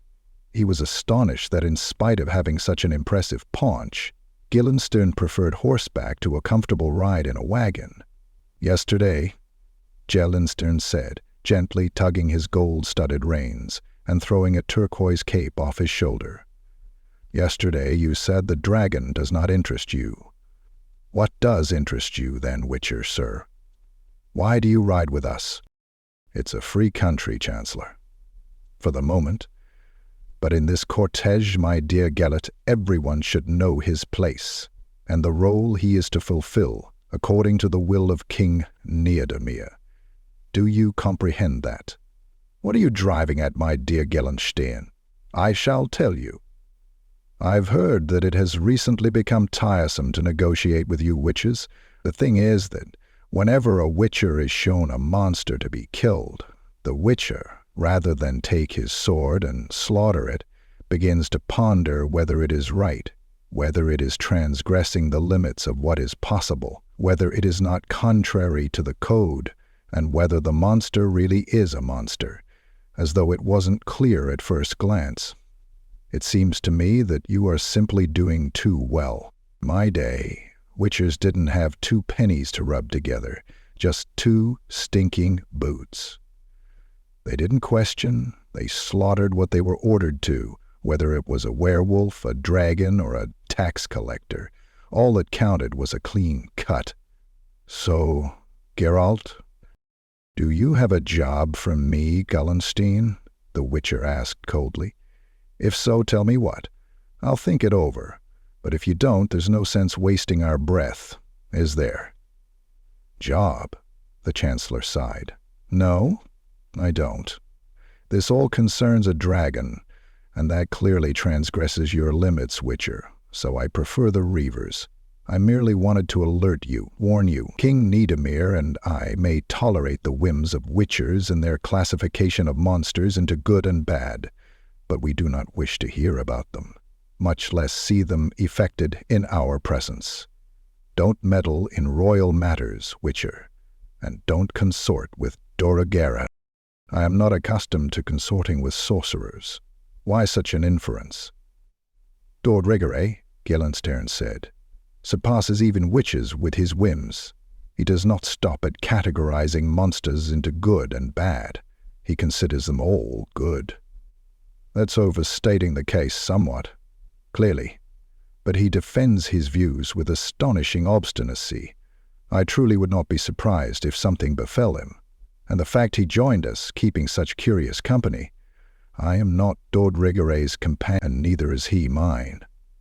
Don't interrupt. The company is strange. A witcher crawling with scruples, like a fox's pelt with fleas. A sorcerer spouting druidic humbug about equilibrium in nature. The silent night Borch, 3 jackdaws, and his escort from Zeracania, whereas is generally known sacrifices are made before the image of a dragon. And suddenly they all join in the hunt. Strange, isn't it? If you insist, then, yes it is. Know, then, the Chancellor said, that the most mysterious problems find, as experience proves, the simplest solutions. Don't compel me, Witcher, to use them. I don't understand. Oh, but you do. Thank you for the conversation, Geralt. Geralt stopped. Gillenstyr urged his horse on and joined the king, catching up with the caravan. Ike of Denethor rode alongside, wearing a quilted caftan of light-colored leather marked with the impressions of a breastplate, pulling a pack-horse laden with a suit of armor, a uniformly silver shield, and a powerful lance. Geralt greeted him by raising his hand, but the knight-errant turned his head to the side, tightening his thin lips, and spurred his horse on.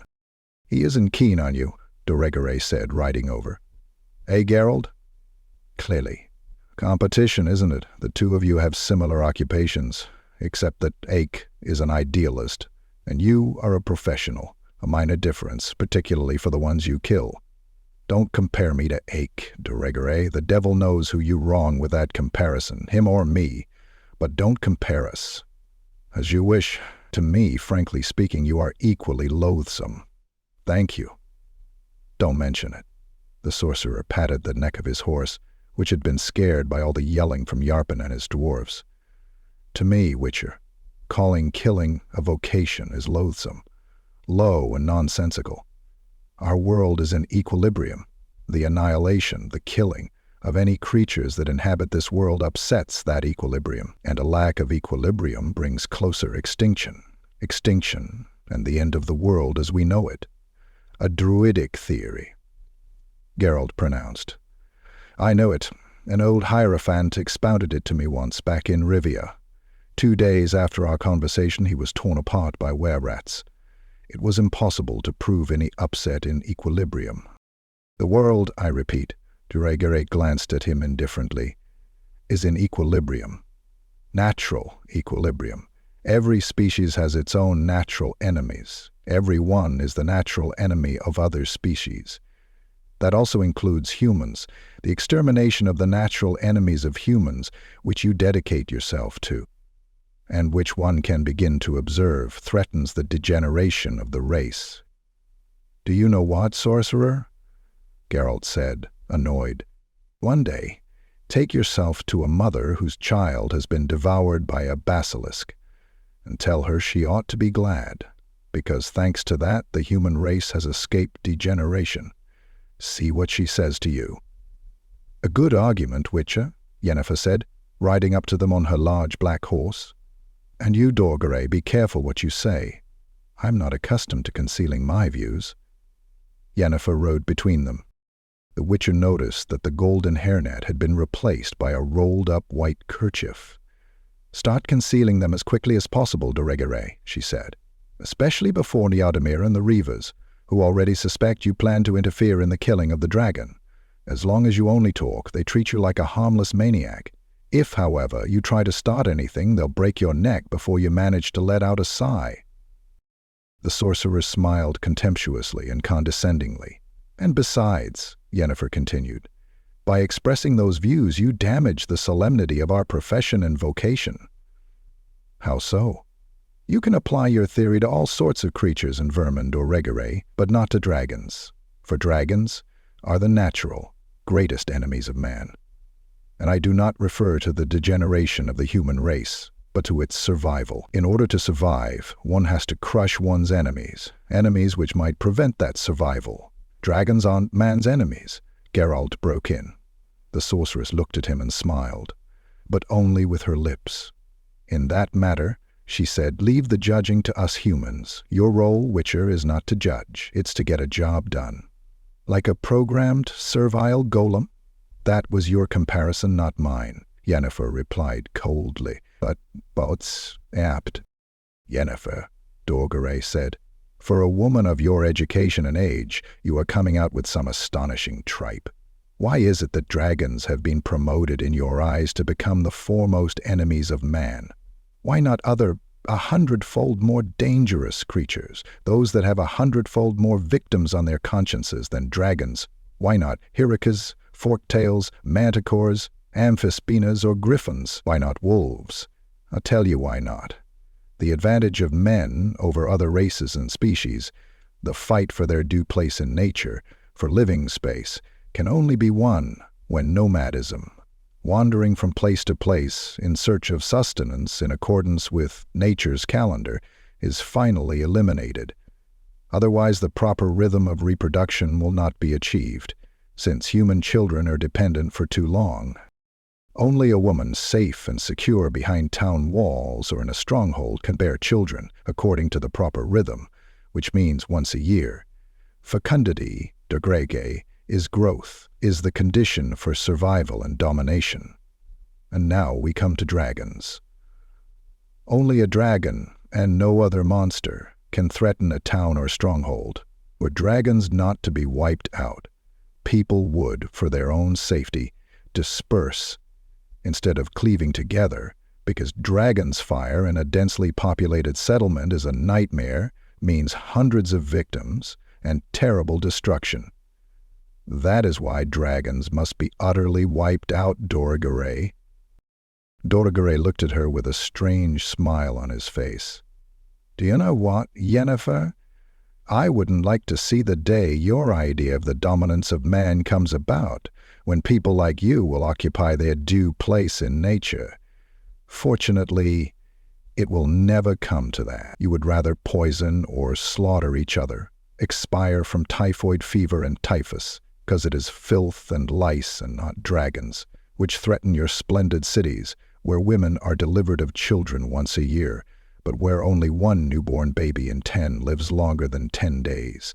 Yes, Yennefer, fecundity, fecundity, and once again, fecundity. So take up bearing children, my dear. It's the most natural pursuit for you. It will occupy the time you are currently wasting on dreaming up nonsense. Farewell. Urging on his horse, the sorcerer galloped off towards the head of the column. Geralt, having glanced at Yennefer's pale, furiously twisted face, began to feel sorry for him in advance. He knew what this was about. Yennefer, like most sorceresses, was barren, but unlike most sorceresses, she bemoaned the fact and reacted with genuine rage at the mention of it. Doragare certainly knew that, but he probably did not know how vengeful she was. He's in trouble, she hissed. Oh yes, beware, Geralt. Don't think that when the time comes and you don't show good sense, I'll protect you. Never fear, he smiled. We and I, mean witchers and servile golems, always act sensibly, since the limits within which we operate are clearly and explicitly demarcated. Well, I never, Yennefer said, looking at him, still pale. You're taking umbrage like a tart whose lack of chastity has been pointed out to her. You're a witcher. You can't change that. Your vocation. That's enough about vocations, Yen, because it's beginning to make me queasy. I told you not to call me that, and I'm not especially bothered about your queasiness, nor any other reactions in your limited witcher's range of reactions. Nevertheless, you'll see some of them if you don't stop plying me with tales about lofty missions and the fight between good and evil, and about dragons, the dreadful enemies of the human tribe. I know better. Oh, yes, the sorceress narrowed her eyes. And what do you know, Witcher? Only, Geralt said, ignoring the sudden warning vibration of the medallion around his neck, that if dragons didn't have treasure hoards, not a soul would be interested in them, and certainly not sorcerers. Isn't it interesting that whenever a dragon is being hunted, some sorcerer closely linked to the Goldsmiths Guild is always hanging around, just like you? And later, although a deal of gemstones ought to end up on the market, it never happens and their price doesn't go down. So don't talk to me about vocation and the fight for the survival of the race. I know you too well, have known you too long. Too long, she repeated, sneering malevolently. Unfortunately. But don't think you know me well, you whore's son. Damn it, how stupid I've been. Oh, go to hell, I can't stand the sight of you, she screamed, yanked her horse's reins, and galloped fiercely ahead. The Witcher reined back his mount, and led through the wagon of dwarfs, yelling, cursing, and whistling through bone pipes. Among them, sprawled on some sacks of oats, lay Dandelion, plucking his lute. "Hey!" roared Jaap and Zigrin, who was sitting on the box, pointing at Yennefer. "There's something black on the trail. I wonder what it is. It looks like a nag." "Without doubt," Dandelion shouted, shoving his plum bonnet back. "It's a nag, riding a gelding. Astounding!" The beards of Yarpen's boys shook in general laughter. Yennefer pretended not to hear. Geralt reined back his horse again and let Nidamir's mounted bowman through. Bork was riding slowly some distance beyond them, and the Zerrikanians brought up the rear just behind him. Geralt waited for them to catch up and led his mare alongside Bork's horse. They rode on in silence. "Witcher," Three Jackdaws suddenly said, "I want to ask you a question." "Ask it. Why don't you turn back?" The Witcher looked at him in silence for a moment. "Do you really want to know?" "Yes, I do," Three Jackdaw said, turning his face towards Geralt. "I'm riding with them because I'm a servile golem, because I'm a wisp of oakum blown by the wind along the highway. Tell me, where should I go? And for what? At least here some people have gathered with whom I have something to talk about. People who don't break off their conversations when I approach. People who, though they may not like me, say it to my face, and don't throw stones from behind a fence. I'm riding with them for the same reason I rode with you to the Log Driver's Inn, because it's all the same to me. I don't have a goal to head towards. I don't have a destination at the end of the road." Three Jackdaws cleared his throat. "There's a destination at the end of every road. Everybody has one. Even you, although you like to think you're somehow different. Now I'll ask you a question. Ask it. Do you have a destination at the end of the road?" "I do." "Lucky for you." "It is not a matter of luck, Gerald. It is a matter of what you believe in and what you serve. No one ought to know that better than a Witcher." "I keep hearing about goals today." Geralt sighed. "Nidamir's aim is to seize Malior. Ike of Denessel's calling is to protect people from dragons. Dora Gerai feels obligated to something quite the opposite. Yennefer, by virtue of certain changes which her body was subjected to, cannot fulfill her wishes and is terribly undecided. Damn it, only the Reavers and the Dwarves don't feel a calling and simply want to line their pockets. Perhaps that's why I'm so drawn to them." "You aren't drawn to them, Geralt of Rivia. I'm neither blind nor deaf. It wasn't at the sound of their name you pulled out that pouch. But I surmise—" "There's no need to surmise," the Witcher said, without anger. "I apologize." "There's no need to apologize."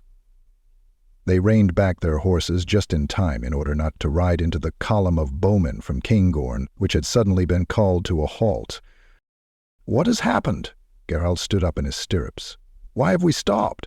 "I don't know." Borch turned his head away. Via, her face strangely contorted, uttered a few quick words. "I'll ride up to the front," the Witcher said, "to see what's going on. Stay here." "Why?" Three Jackdaws was silent for a moment, eyes fixed on the ground. "Why?" Geralt repeated. "Go," Borch said. "Perhaps it'll be better that way." "What'll be better?" "Go." The bridge connecting the two edges of the chasm looked sound.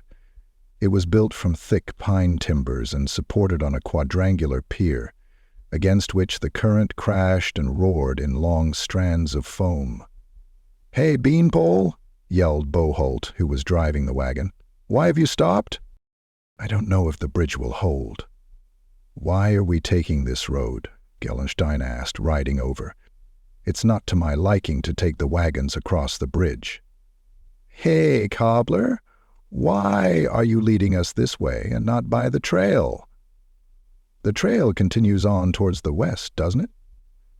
The heroic poisoner of Bearfield approached, removing his sheepskin cap. He looked ridiculous, dressed up in an old-fashioned half-armor probably hammered out during the reign of King Sambuk, pulled down tightly over a shepherd's smock.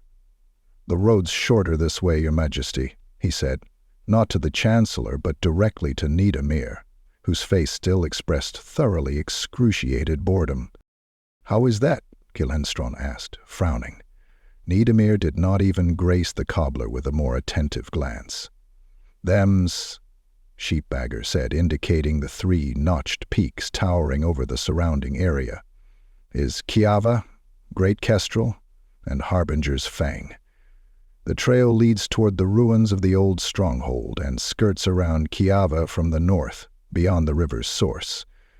But we can shorten the way by taking the bridge. We'll pass through the gorge and onto the plain between the mountains. And if we don't find no sign of the dragon there, we'll continue on eastwards. We'll search the ravines, and even further eastward, there are flat pastures where there's a straight road to Cairngorm, towards your land, sire." "And where, Sheepbagger, did you acquire such knowledge about these mountains?" Bohold asked. "At your cobbler's last?" "No, sir. I herded sheep here as a young un." "And that bridge won't give way?" Bohold stood up on the box and looked downwards at the foaming river. "That must be a drop of 40 fathoms. "It'll hold, sir." "What's a bridge doing in this wilderness, anyhow?" "That there bridge," Sheepbagger said, "was built by trolls in the olden days, and whoever came this way had to pay them a pretty penny, but since folk seldom came this way, the trolls were reduced to beggary. But the bridge remains." "I repeat," Guildenstern said irately, "we have wagons with tackle and provender, and we may become bogged down in the wilderness. Is it not better to take the trail?" "We could take the trail," the cobbler shrugged, "but it's longer that way, and the king said he'd give his ear teeth to get to that dragon soon." "8 teeth," the Chancellor corrected him. "Have it your way, 8 teeth," Sheepbagger agreed, "but it's still quicker by the bridge." "Right, let's go, Sheepbagger," Forrest decided. "Forge ahead, you and your men. We have a custom of letting the most valiant through first." "No more than 1 wagon at a time," Guildenstern warned. "Right!" Bohold lashed his horses, and the wagon rumbled onto the bridge's timbers. "Follow us, beanpole. Make sure the wheels are rolling smoothly." Geralt reined back his horse, his way barred by Niedermir's bowmen in their purple and gold tunics, crowded on the stone bridgehead. The Witcher's mare snorted. The earth shuddered. The mountains trembled. The jagged edge of the rock wall beside them became blurred against the sky, and the wall itself suddenly spoke with a dull but audible rumbling. "Look out!" Bohold yelled, now on the other side of the bridge. "Look out, there!" The first small stones pattered and rattled down the spasmodically shuddering rock wall. Geralt watched, as part of the road they had followed, very rapidly widening into a yawning black crack, broke off and plunged into the chasm with a thunderous clatter. "To horse!" Guildenstern yelled. "Your Majesty! To the other side!" Niedermir, head buried in his horse's mane, charged onto the bridge, and Guildenstern and several bowmen leapt after him. Behind them, the royal wagon with its flapping griffin banner rumbled onto the creaking timber. "It's a landslide! Get out of the way!" Yarpen Zigrin bellowed from behind, lashing his horse's rumps, overtaking Niedermir's second wagon and jostling the bowmen. "Out of the way, Witcher, out of the way!" Ike of Denel, stiff and erect, galloped beside the dwarf's wagon. Were it not for his deathly pale face and mouth contorted in a quivering grimace, one might have thought the knight-errant had not noticed the stones and boulders falling onto the trail. Further back, someone in the group of bowmen screamed wildly and horses whinnied. Geralt tugged at the reins and spurred his horse, as right in front of him the earth boiled from the boulders cascading down. The dwarf's wagon rattled over the stones. Just before the bridge, it jumped up and landed with a crack on its side, onto a broken axle. A wheel bounced off the railing and plunged downwards into the spume. The Witcher's mare, lacerated by sharp shards of stone, reared up.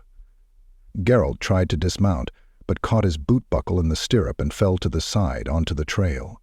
His mare neighed and dashed ahead, straight towards the bridge, dancing over the chasm. The dwarves ran across the bridge, yelling and cursing.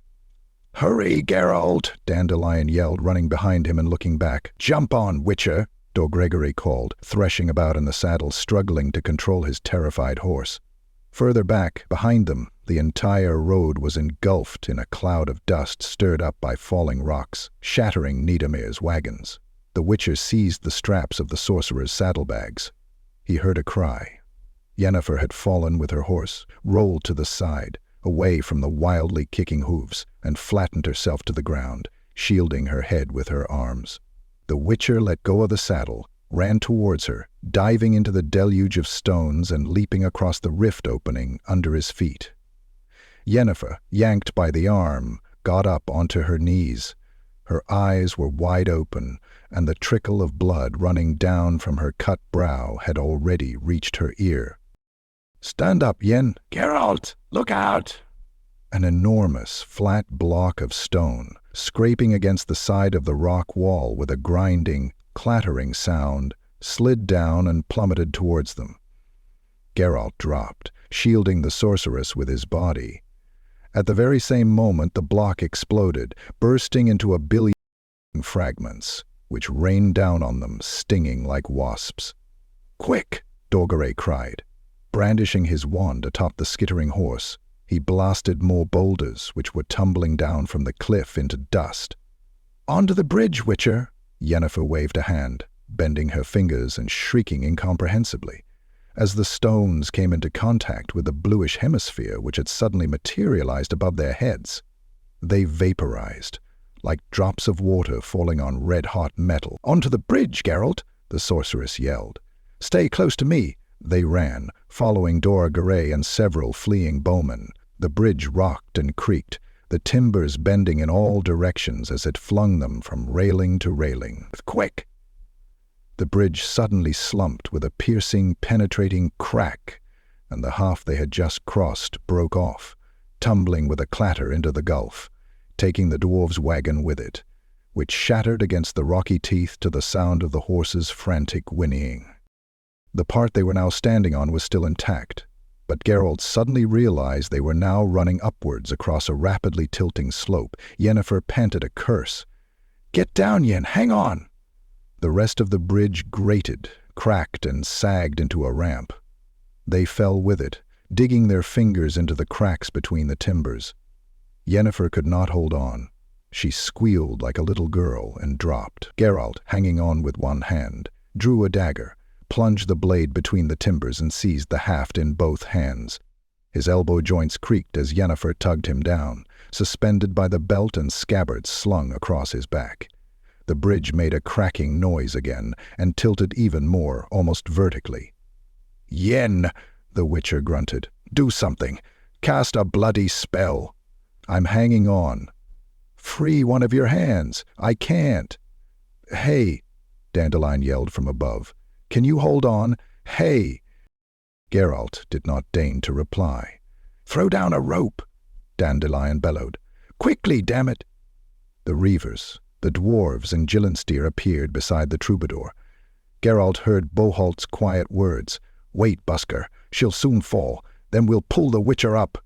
Yennefer hissed like a viper, writhing and suspended from Geralt's back. His belt dug painfully into his chest. "Yen, can you find a hold? Using your legs? Can you do anything with your legs?" "Yes," she groaned. "Swing them around." Geralt looked down at the river, seething and swirling among the sharp rocks, against which some bridge timbers, a horse and a body in the bright colors of Caingorn, were bumping. Beyond the rocks, in the emerald transparent maelstrom, he saw the tapered bodies of large trout languidly moving in the current. "Can you hold on, Yen?" "Just about, yes." "Heave yourself up. You have to get a foothold." "I can't." "Throw down a rope," Dandelion yelled. "Have you all gone mad? They'll both fall." "Perhaps that's not so bad," Gillenstein wondered, out of sight. The bridge creaked and sagged even more. Geralt's fingers gripping the hilt of his dagger began to go numb. "Yen, shut up and stop wriggling about." "Yen, don't call me that." "Can you hold on?" "No," she said coldly. She was no longer struggling, but simply hanging from his back. A lifeless, inert weight. "Yen, shut up." "Yen, forgive me." "No, Never. Something crept downwards over the timbers, swiftly, like a snake. A rope, emanating with a cold glow, twisting and curling, as though alive, searched for and found Geralt's neck with its moving tip, slid under his armpits, and raveled itself into a loose knot. The sorceress beneath him moaned, sucking in air. He was certain she would start sobbing. He was mistaken. "Careful," Dandelion shouted from above. "We're pulling you up. Gar cannot pull them up. Heave!" A tug, the painful, constricting tension of the taut rope. Yennefer sighed heavily.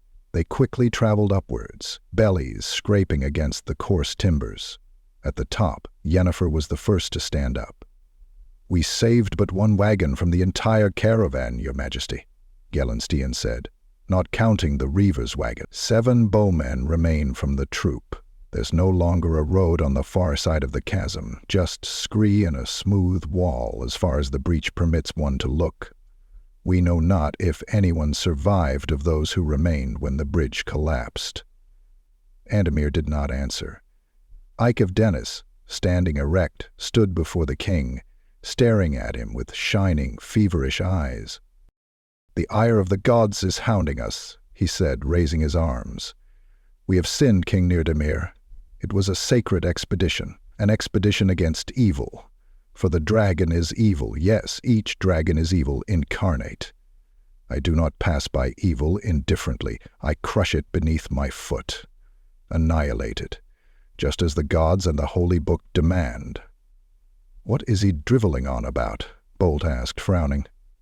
"I don't know," Geralt said, adjusting his mirror's harness. "I didn't understand a single word." "Be quiet," Dandelion said. "I'm trying to remember it. Perhaps I'll be able to use it if I can get it to rhyme." "The Holy Book says," Ake said, now yelling loudly, "that the serpent, the foul dragon, with 7 heads and 10 horns will come forth from the abyss, and on his back will sit a woman in purple and scarlet, and a golden goblet will be in her hand, and on her forehead will be written the sign of all and ultimate whoredom." "I know her," Dandelion said, delighted. "It's Celia, the wife of the Alderman of Summerhalder." "Keaton down, poet, sir," Gellenstein said, "and you, O knight from Denestian. Speak more plainly if you would. One should act against evil, O king," Ike called, "with a pure heart and conscience, with head raised. But who do we see here? Dwarves, who are pagans, are born in the darkness and bow down before dark forces. Blasphemous sorcerers, usurping divine laws, powers, and privileges. A witcher who is an odious aberration, an accursed, unnatural creature. Are you surprised that a punishment has befallen us? King Nirdamir, we have reached the limits of possibility. Divine grace is being sorely tested. I call you, King, to purge the filth from our ranks before—" "Not a word about me," Dandelion interjected woefully. "Not a mention of poets, and I try so hard." Geralt smiled at Jaap and Sigrun, who with slow movements was stroking the blade of his battle-axe which was stuck into his belt. The dwarf, amused, grinned. Yennefer turned away ostentatiously, pretending that her skirt, torn up to her hip, distressed her more than Ake's words. "I think you were exaggerating a little, Sir Ake," Dorgarai said sharply. "Although, no doubt for noble reasons, I regard the making known of your views about sorcerers, dwarves, and witchers as quite unnecessary. Although I think we have all become accustomed to such opinions, it is neither polite nor chivalrous, Sir Ake. And it is utterly incomprehensible after you, and no one else, ran and used a magical elven rope to save a witcher and a sorceress whose lives were in danger. I conclude from what you say that you should rather have been praying for them to fall." "Damn it," Geralt whispered to Dandelion. "Did he throw us that rope?" "Ike?" "Not Dorgarai?" "No," the bard muttered. "Ike it was indeed." Geralt shook his head in disbelief. Yennefer cursed under her breath and straightened up. "Sir Ike," she said with a smile that anyone other than Geralt might have taken as pleasant and friendly. "Why was that?" I'm blasphemous, but you save my life? You are a lady, Madame Yennefer, the knight bowed stiffly, and your comely and honest face permits me to believe that you will one day renounce this accursed sorcery. Boholt snorted. I thank you, Sir Knight, Yennefer said dryly, and the Witcher Geralt also thanks you. Thank him, Geralt. I'd rather drop dead, the Witcher sighed, disarmingly frank. What exactly should I thank him for? I'm an odious aberration, and my uncomely face does not augur any hope for an improvement. Sir Ike hauled me out of the chasm by accident, simply because I was tightly clutching the comely damsel. Had I been hanging there alone, Ike would not have lifted a finger. I'm not mistaken, am I, Sir Knight? You are mistaken, Geralt, sir, the knight-errant replied calmly. I never refuse anybody in need of help, even a witcher. Thank him, Geralt, and apologize, the sorceress said sharply. Otherwise you will be confirming that at least with regard to you, Ek was quite right. You are unable to coexist with people, because you are different.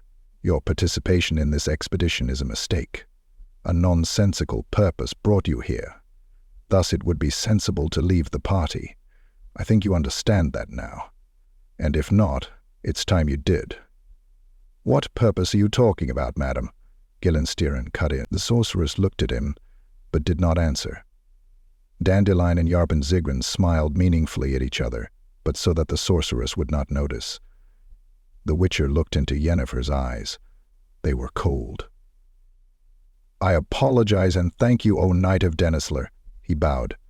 I thank everybody here present for the swift rescue offered at once. I heard as I hung there how you were all raring to help.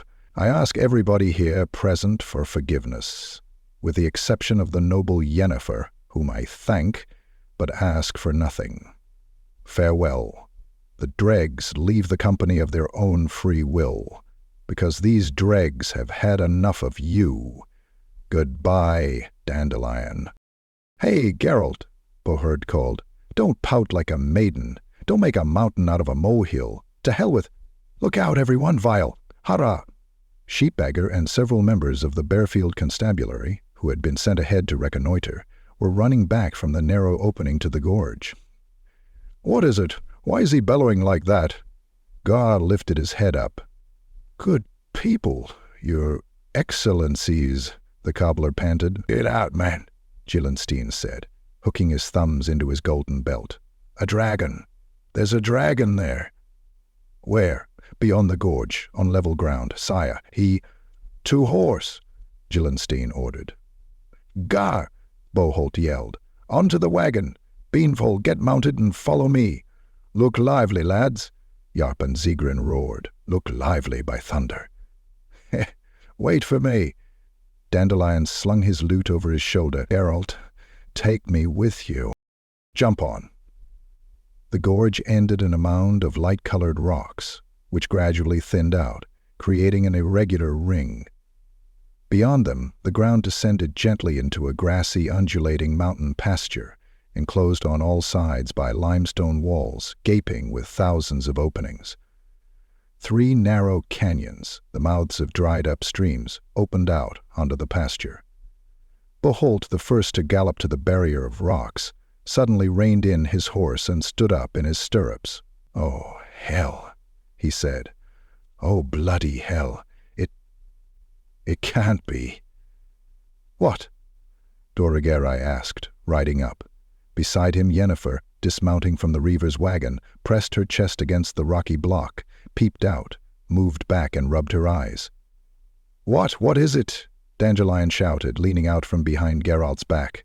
What is it, Boholt? That dragon is golden!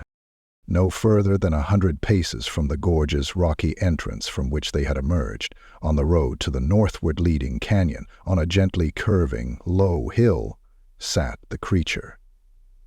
It was sitting, arching its long, slender neck in a smooth curve, inclining its narrow head onto its domed chest, wrapping its tail around its extended front feet. There was something inexpressibly graceful in the creature, and the way it was sitting. Something feline, something that contradicted its clearly reptilian origins. But it was also undeniably reptilian, for the creature was covered in distinctly outlined scales, which shone with a glaring blaze of bright yellow gold. For the creature sitting on the hillock was golden from the tips of its talons, dug into the ground, to the end of its long tail, which was moving very gently among the thistles growing on the hill. Looking at them with its large golden eyes, the creature unfurled its broad golden bat-like wings and remained motionless, demanding to be admired. "A golden dragon," Doragary whispered. "It's impossible. A living fable." "There's no such thing as a bloody golden dragon," Gar pronounced, and spat. "I know what I'm talking about."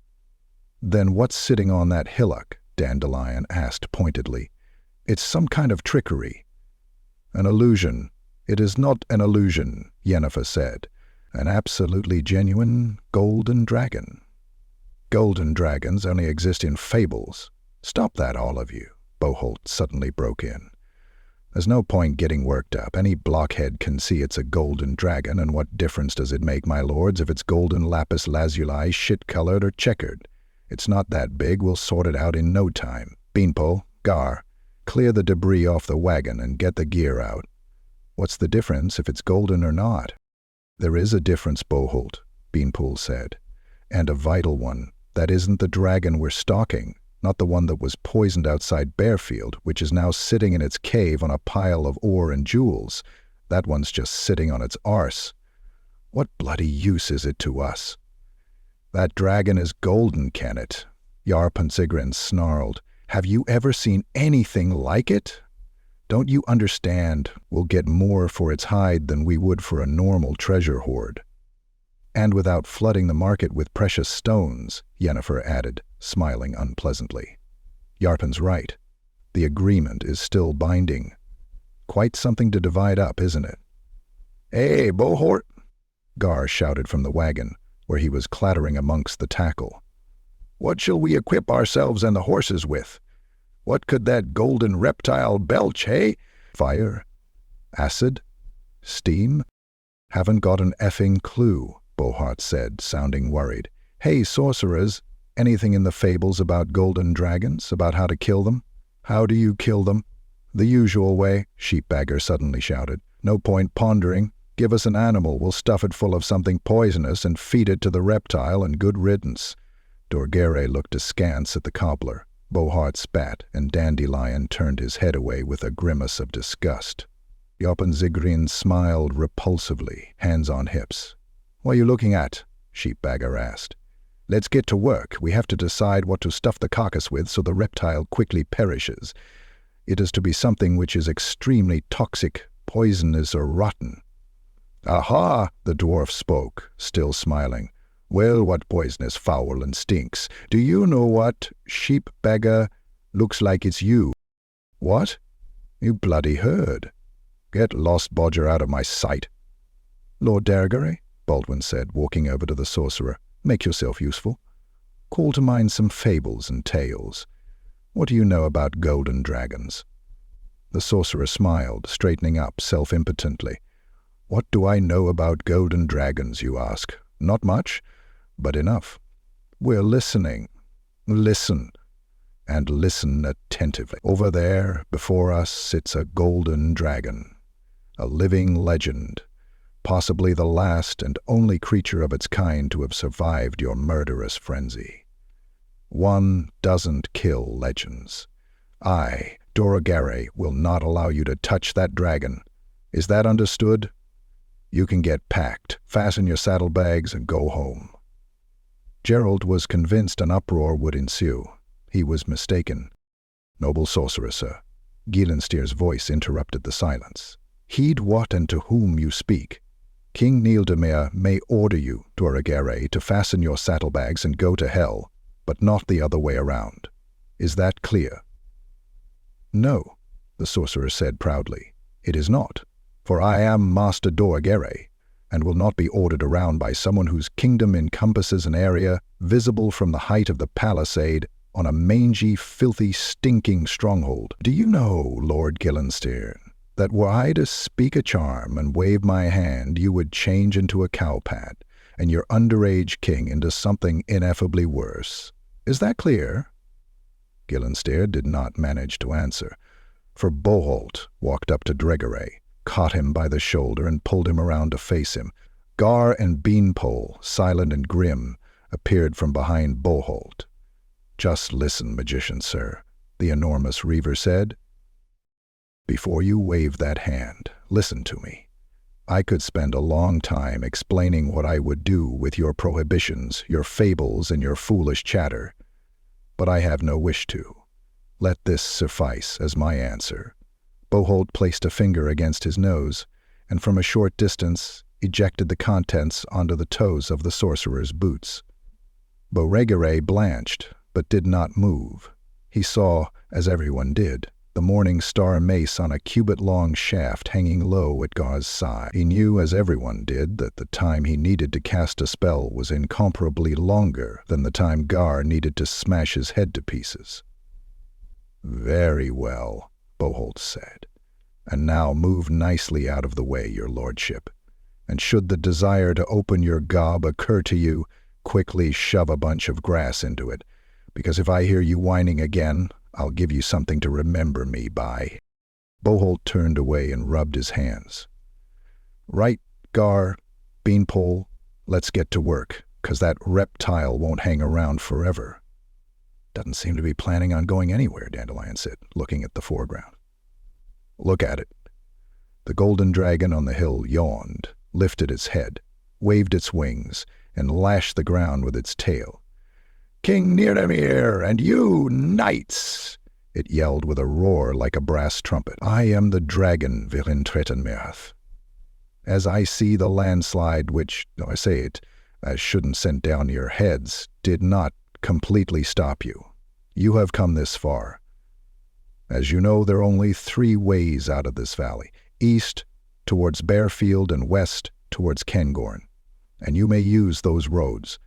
You will not take the northern gorge, gentlemen, because I, Virintretenmerth, forbid you. However, if anyone does not wish to respect my injunction, I challenge him to fight an honorable, knightly duel, with conventional weapons, without spells, without breathing fire, a fight to the utter capitulation of one of the sides. I await an answer through your herald, as custom dictates." Everyone stood with their mouths open wide. "It can talk," Boholt panted. "Remarkable." "Not only that, but very intelligently," Jarpen Zigrin said. "Anyone know what a confessional weapon is?" "An ordinary, non-magical one," Yennefer said, frowning. "But something else puzzles me. With a forked tongue, it's not capable of articulated speech. The roe is using telepathy. Be careful, it works in both directions. It can read your thoughts." "Has it gone completely balmy or what?" Kenneth Beanpole said, annoyed. "An honorable duel? With a stupid reptile? Not a chance. We'll attack him together. There's strength in numbers." "No." They looked around. Ike of Denisley, already mounted in full armor with his lance set by his stirrup, looked much better than he had on foot. His feverish eyes blazed from beneath his raised visor, and his face was pale. "No, Kenneth, sir," the knight repeated, "unless it is over my dead body. I will not permit knightly honor to be insulted in my presence. Whomsoever dares to violate the principles of this honorable duel—" Ake was talking louder and louder. His exalted voice was cracking, and he was trembling with excitement. "Whomsoever affronts honor also affronts me, and his or my blood will be shed on this tired earth. The beast calls for a duel? Very well. Let the herald trumpet my name. May divine judgment decide. On the dragon side is the power of fang and talon and infernal fury, and on my side, what a moron," Jarpen Zigrin muttered. "On my side, righteousness, faith, the tears of virgins, whom this reptile—" "That's enough, Ike. You make me want to puke," Boholt yelled. "Go on, to the lists. Don't talk.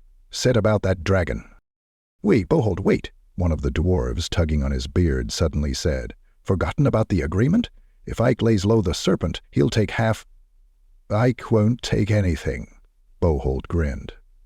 "I know him. He'll be happy if Dandelion writes a song about him." "Silence," Gillenstuen declared. "Let it be. Against the dragon will ride out the virtuous knight-errant, Ake of Dennesley, fighting in the colours of King Nidemir. That is the kingly will. There you have it." Yarpen Zigrin gnashed his teeth. "The lance and sword of Nidemir. The Kingorn kinglet has fixed us." "What now?" "Nothing," Boholt spat. "I reckon you don't want to cross Ike, Yarpen. He talks nonsense. But if he's already mounted his horse and roused himself, better get out of his way. Let him go, damn it, and sort the dragon out, and then we'll see." "Who shall be the herald?" Dandelion asked. "The dragon wanted a herald. Maybe me?" "No, we don't need a song, Dandelion," Boholt frowned. "Yarpen Zigrin can be the herald. He's got a voice like a bull." "Very well, no bother," Yarpen said. "Bring me a flag-bearer with a banner so that everything is as it should be." "Just talk politely, dwarf, sir, and courteously," Gillenstein cautioned. "Don't learn me how to talk." The dwarf proudly stuck out his belly. "I was sent on diplomatic missions when you lot were still knee-high to a grasshopper." The dragon continued to sit patiently on the hillock, waving its tail cheerfully. The dwarf clambered up onto the largest boulder, hawked and spat. "Hey, you there," he yelled, putting his hands on his hips. "You fucking dragon, you. Listen to what the herald has to say. That means me.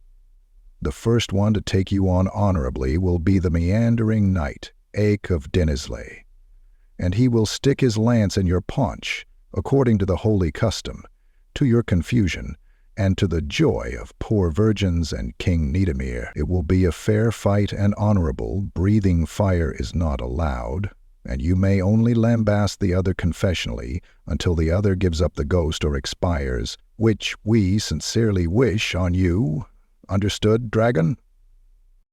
The dragon yawned, flapped its wings, and then, flattening itself to the ground, quickly descended from the hillock to level ground. "I have understood, noble herald," it yelled back. "Then may the virtuous Ike of Denazel enter the fray. I am ready." "What a pantomime," Boholt spat, following Ike with a grim expression as he walked his horse over the barrier of boulders. A ruddy barrel of laughs. "Shut your yap, Boholt," Dandelion shouted, rubbing his hands. "Look, Ike is preparing to charge. It'll be a bloody beautiful ballad."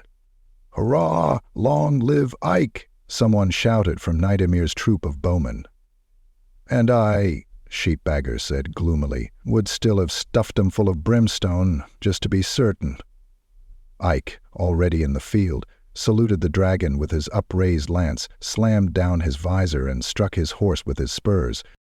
"Well, well," the dwarf said.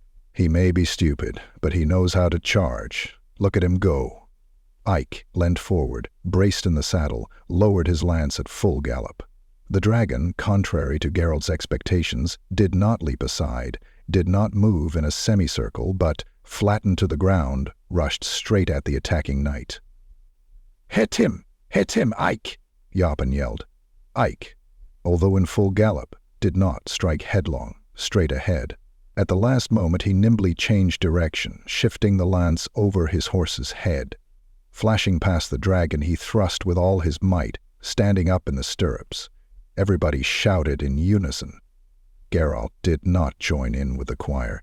The dragon evaded the blow with a delicate, agile, graceful turn and, coiling like a living golden ribbon, as quick as lightning, but softly, cat-like, reached a foot beneath the horse's belly. The horse squealed, jerking its croup high up, and the knight rocked in the saddle, but did not release his lance. Just as the horse was about to hit the ground snout first, the dragon swept Ike from the saddle with a fierce swipe of his clawed foot. Everybody saw his breastplate spinning upwards, and everybody heard the clanking and thudding with which the knight fell onto the ground. The dragon, sitting on its haunches, pinned the horse with a foot and lowered its toothy jaws. The horse squealed shrilly, struggled, and then was quiet. In the silence that fell, everybody heard the deep voice of the dragon Vilentre Polmurth. The doughty Ache of Denessel may now be taken from the battlefield, for he is incapable of fighting any longer. Next, please.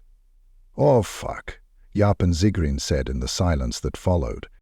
Both legs, Yennefer said, wiping her hands on a linen cloth.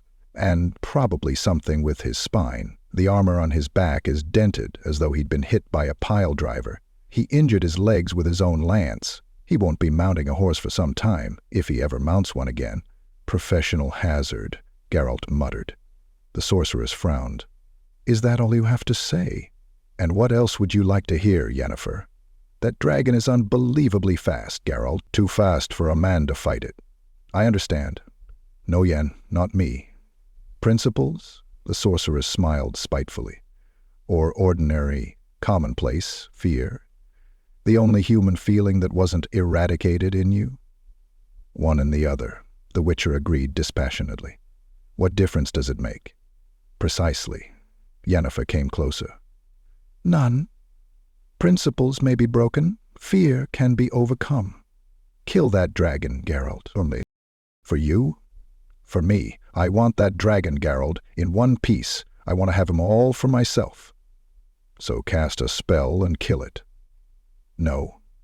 You kill it. And I'll use my spells to hold back the Reavers and the others so they don't interfere. You'll kill them, Yennefer. Since when has that ever bothered you? You take care of the dragon, I'll deal with the people. Yennefer, the Witcher said coldly. I don't understand. What do you want with that dragon? Does the yellowness of its scales dazzle you to that degree? You don't suffer from poverty, after all. You have numerous sources of income. You're famous. What are you about? Just don't talk about a calling, I beg you. Yennefer was silent, then finally, twisting her lips, aimed a powerful kick at a stone lying in the grass. There's someone who can help me, Geralt. Apparently it's... You know what I'm talking about. Apparently it isn't irreversible. There's a chance. I could still have... Do you understand? I do. It's a complex operation, costly, but in exchange for a golden dragon. Geralt, the Witcher remained silent. When we were hanging on the bridge, the sorceress said, you asked me for something. I'll meet your request, in spite of everything. The Witcher smiled sadly and touched the obsidian star on Yennefer's neck with his index finger. It's too late, Yen. We aren't hanging now. It stopped mattering to me. In spite of everything. He expected the worst. A cascade of fire, lightning, a smack in the face, abuse, curses. He was surprised just to see the suppressed trembling of her lips. Yennefer slowly turned away. Geralt regretted his words. He regretted the emotion which had engendered them. The limit of possibility overstepped, now snapped like a lute string. He looked at Dandelion and saw the troubadour quickly turn his head away and avoid his gaze. Well, we've got the issue of knightly honor out of the way, my lords, Bohalt called, now dressed in armor and standing before Nidemir, who was still sitting on a stone with an unvarying expression of boredom on his face. Knightly honor is lying there, groaning softly. It was a lousy idea, Lord Gillenstern, to send out Ache as your knight and vassal. I wouldn't dream of pointing the finger, but I know whom Ache can thank for his broken pins. Yes, I swear we've killed two birds with one stone.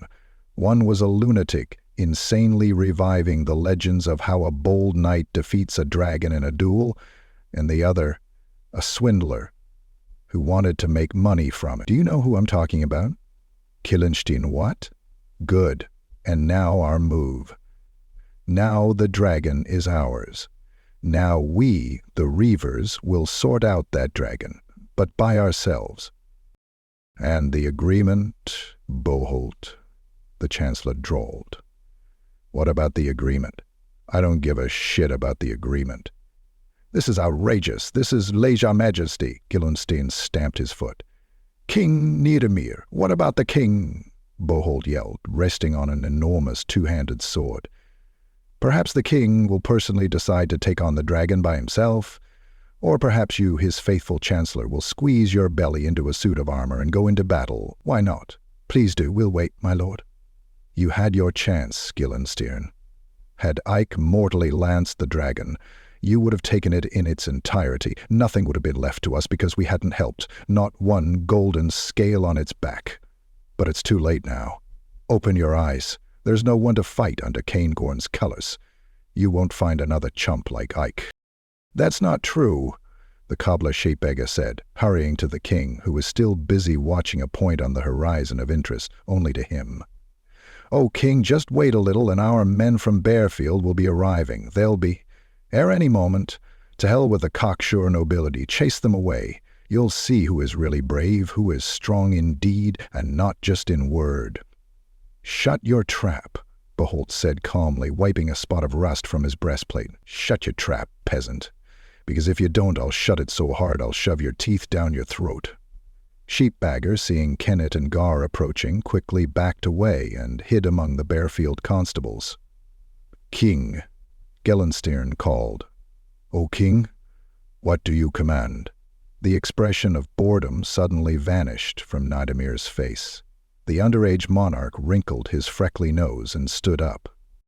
What do I command? He said in a shrill voice.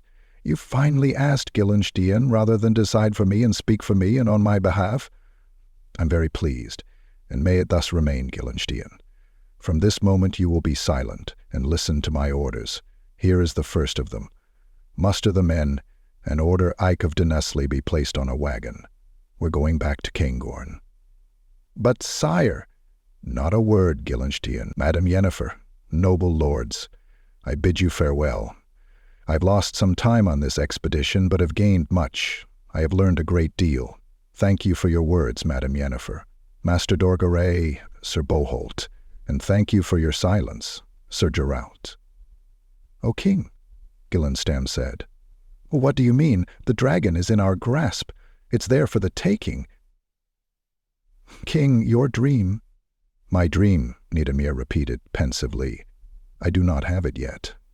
And should I stay here, then I might never have it. But Malleor, and the hand of the princess? The chancellor waved his arms, not giving up. And the throne.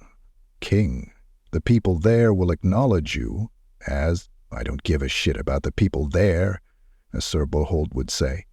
Nidamir laughed. The throne of Malleor is mine, anyway, because in Caingorn I have 300 armored troops and 1,500 foot soldiers against their 1,000 crappy spearmen. Do they acknowledge me? They will have to.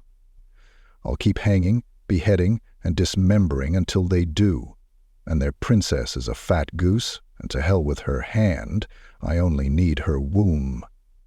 Let her bear me an heir, and then I'll poison her anyway, using Master Sheepbagger's method. That's enough chatter, Gillensteern. Set about carrying out my orders. Indeed, Dandelion whispered to Geralt, he has learned a great deal. A great deal, Geralt confirmed, looking at the hillock where the golden dragon, with its triangular head lowered, was licking something grey-green, sitting in the grass beside it with its forked scarlet tongue. But I wouldn't like to be his subject, Dandelion. And what do you think will happen now? The Witcher looked calmly at the tiny grey-green creature fluttering its bat-like wings beside the golden talons of the stooping dragon. And what's your opinion about all this, Dandelion? What do you think? What does it matter what I think? I'm a poet, Geralt. Does my opinion matter at all? Yes, it does. Well, I'll tell you then. When I see a reptile, Geralt, a viper, let's say, or some other serpent, it gives me the creeps. The vileness disgusts and terrifies me. But that dragon, yeah, it's pretty, Geralt. Thank you, Dandelion. What for? Geralt turned his head away, and with a slow movement reached for the buckle of his belt, which crossed his chest diagonally and shortened it by 2 holes. He lifted his right hand to check if his sword hilt was positioned correctly. Dandelion looked on with eyes wide open. Geralt, do you plan to— Yes, the Witcher said calmly. There's a limit to what I can accept as possible. I've had enough of all this. Are you going with Niedermir? Or staying Dandelion? The troubadour leaned over, placed his lute beneath a stone cautiously and with great care, and then straightened up. I'm staying. What'd you say? The limits of possibility? I'm bagging that as the title of a ballad. It could be your last one, Dandelion. Geralt? Don't kill it? Can you not? A sword is a sword, Dandelion, once drawn. Please try. I will. Dorgaray chuckled, turned towards Yennefer and the Reavers, and pointed at the receding royal caravan. Over there, he said. King Niedermir is leaving.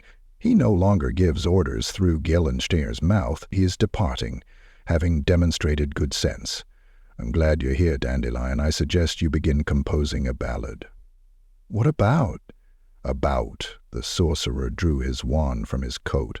Master Dorgaray, sorcerer, chasing back home the rabble who wanted to use vulgar methods to kill the last golden dragon left in the world. Don't move, Bocolt. Yarpen, hands off your battle-axe.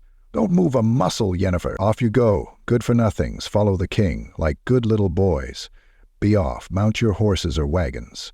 I warn you that if anybody makes a false move, all that will remain of him will be a burning smell and a bit of fused sand. I am serious. Doragary, Yennefer hissed.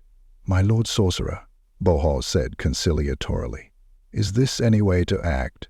Be quiet, Bohol. I told you not to touch that dragon. Fables are not to be killed.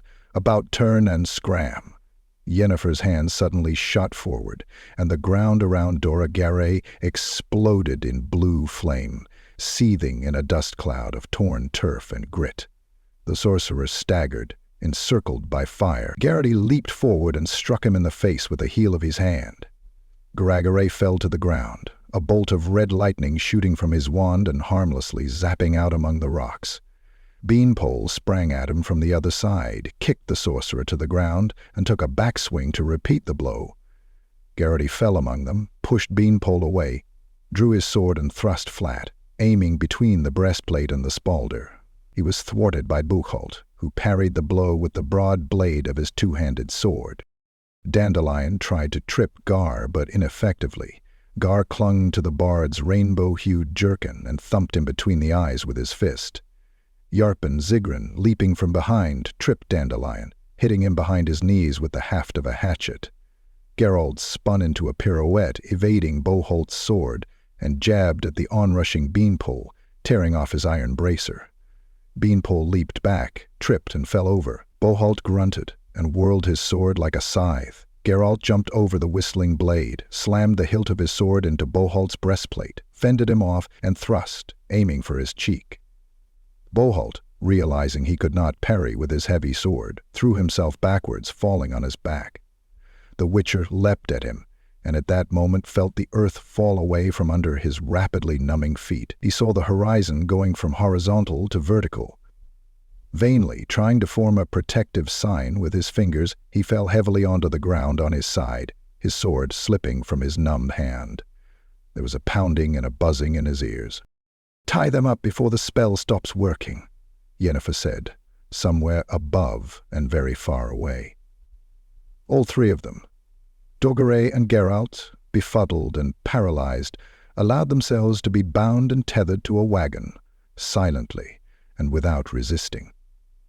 Dandelion fought and cursed, so he received a punch in the face before he was tied to the wagon. "Why tie 'em up, traitors, sons of dogs?" Sheepbagger said, walking over. "They should be clubbed to death at once and be done with it." You're a son yourself, and not a dog's," Yarpen Zigrin said. "Don't insult dogs here. Scram, you heel." "You're awfully brave," Sheepbugger snapped. "We'll see if you're brave enough when my comrades arrive from Bearfield. They'll be here any moment, you'll—" Yarpen, twisting with surprising agility, considering his build, whacked Sheepbugger over the head with his hatchet. Gar, standing alongside, gave him a kick for good measure. Sheepbagger flew a few feet through the air and fell nose first in the grass. "You'll be sorry," he yelled, crawling on all fours. I'll fix— Lads, Yarpen Ziggurin roared. Kick the cobbler in the collars. Grab him, Gar. Sheepbagger did not wait. He sprang up and dashed towards the eastern canyon. The Bearfield trackers followed him, cringing. The dwarves, cackling, sent a hail of stones after them. The air's freshen up already, Yarpen laughed. Ride, Behold, let's get down to the dragon. Hold on. Yennefer raised a hand. The only thing you're getting down to is the bottom of the valley. Be gone, all of you. Excuse me. Boholt bent over, his eyes blazing ominously. What did you say, most honorable Madam Witch? Follow that cobbler, Yennefer repeated. All of you. I'll deal with the dragon myself, using unconventional weapons, and you can thank me as you leave. Had it not been for me, you would have tasted the Witcher's sword. Come now, quickly, Bold, before I lose my temper. I warn you that I know a spell which can make you all geldings. I just have to raise my hand. Is that so? Bolhall drawled. My patience has reached its limits. I won't be made a fool of. Beanpole, unhook the shaft from the cart. I feel I'll also be needing unconventional weapons. Someone is soon going to get a damned good thrashing, my lords. I won't point the finger, but a certain hideous witch is going to get a bloody sound hiding. Just try, Bolhot. You'll brighten up my day. Why, Yennefer? The dwarf asked reproachfully. Perhaps I simply don't like sharing, Yarpen. Well now, Yarpen Ziggurin smiled. That's profoundly human. So human it's almost dwarven. It's nice to see familiar qualities in a sorceress. Because I don't like sharing either, Yennefer. He hunched into a short, very rapid backswing. A steel ball, appearing out of his pocket as if from nowhere, whirred through the air and smacked Yennefer right in the forehead. Before the sorceress had time to come to her senses, she was suspended in the air, being held up by Beanpole and Gar, and Yarpen was binding her ankles with twine.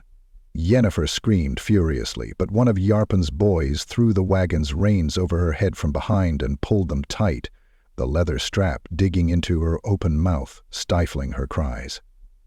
Well, Yennefer, Bolt said as he walked over, how do you plan to turn me into a gelding now, and you can't move a hand? He tore the collar of her coat, and then ripped and wrenched open her blouse. Yennefer shrieked, choked by the reins. I don't have the time now, Boholt said, groping her shamelessly to the cackling of the dwarves. But wait a little while, witch. Once we've sorted out the dragon, we'll make merry. Tie her firmly to the wheel, boys, both little hands to the rim, so she won't be able to lift a finger, and no one's to bloody touch her yet, my lords. We'll sort the order out depending on who does a good job on the dragon. Beware, Boholtgir, Geralt Armstide said, softly, calmly, and ominously. I'll follow you to the ends of the world. You surprise me, the Reaver replied, just as calmly. In your place, I'd keep mum. I know you, and I know I have to take your threats seriously. I won't have a choice. You might not come out of this alive, Witcher. We'll return to this matter. Gar, Beanpole, to horse. What bad luck, Dandelion snapped. Why the hell did I get mixed up in this? Dorgerig, lowering his head, watched the thick drops of blood slowly dripping from his nose onto his belly. Would you stop staring? The sorceress screamed at Geralt. She was writhing like a snake in her bonds, vainly trying to conceal her exposed charms. The Witcher obediently turned his head away. Dandelion did not. You must have used an entire barrel of mandrake elixir on what I can see, Yennefer, the bard laughed. Your skin's like a 16-year-old's, damn it. Shut your trap, whore's son, the sorceress bellowed. How old are you actually, Yennefer? Dandelion asked, not giving up. 200? Well, 150, let's say, and you're behaving like— Yennefer twisted her neck and spat at him, but was wide of the mark. Yin, the Witcher said reproachfully, wiping his spit-covered ear on his shoulder.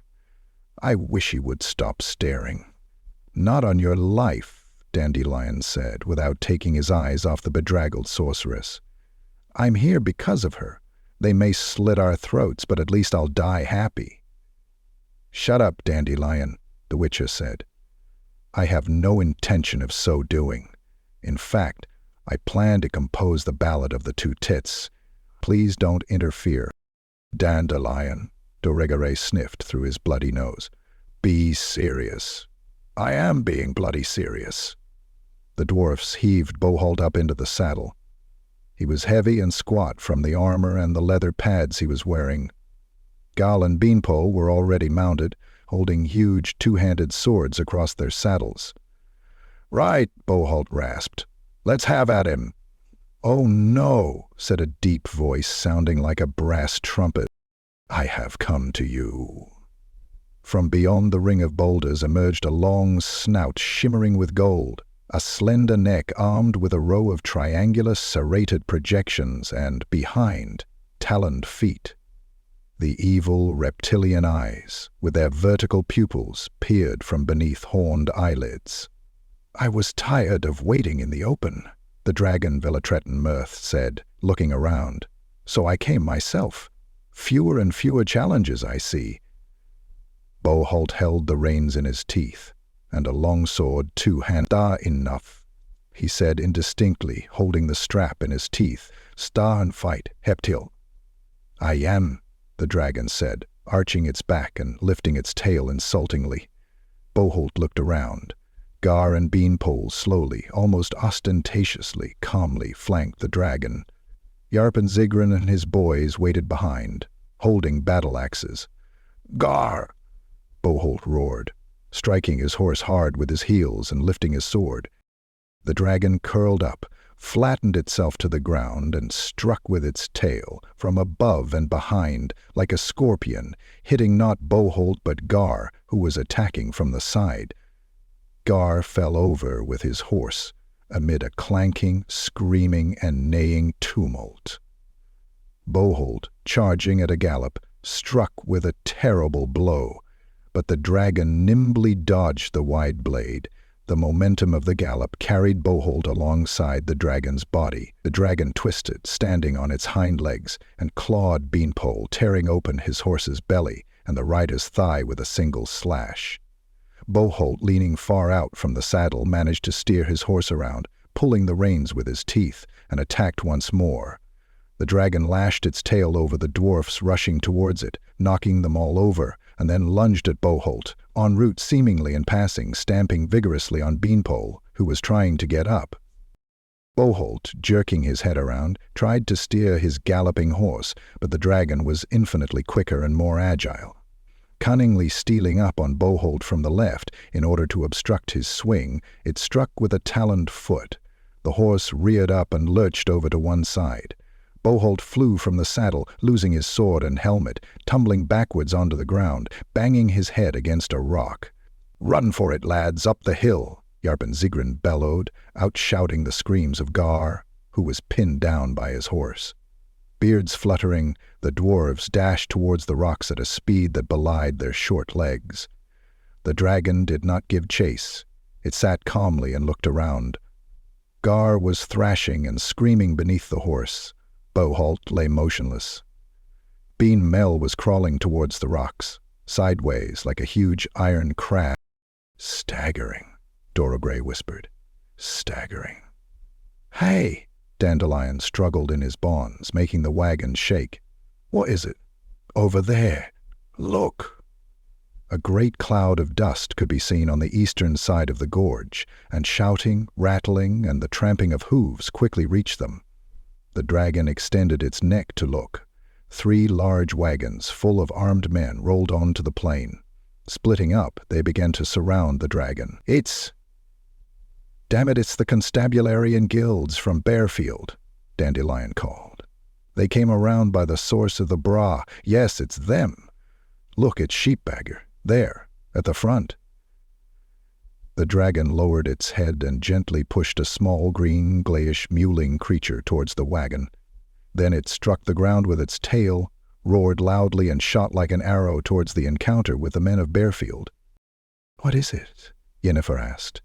"That little thing, crawling around in the grass. Geralt." "It's what the dragon was protecting from us," the Witcher said. That's what hatched some time ago in the cave, over there in the northern canyon. It's the dragonling from the egg of the dragon that Sheepbagger poisoned. The dragonling, stumbling and dragging its bulging belly across the ground, scurried unsteadily over to the wagon, squealed, stood on its hind legs, stretched out its little wings, and then, without a second's thought, clung to the sorceress's side. Yennefer, with an extremely queer look on her face, sighed loudly. "It likes you," Geralt murmured.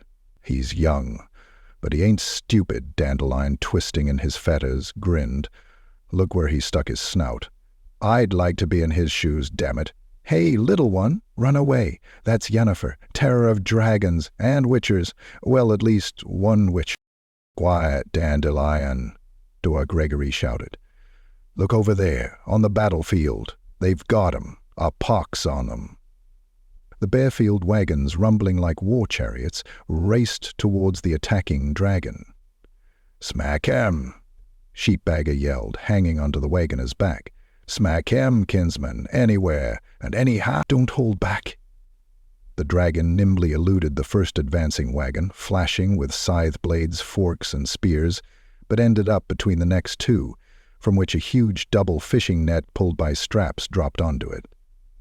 The dragon, fully enmeshed, fell down, rolled over, curled up in a ball, and spread its legs. The net tore to shreds with a sharp, rending noise. More nets were thrown onto it from the first wagon, which had managed to turn around this time, utterly entangling the dragon. The two other wagons also turned back, dashed towards the dragon, rattling and bouncing over bumps.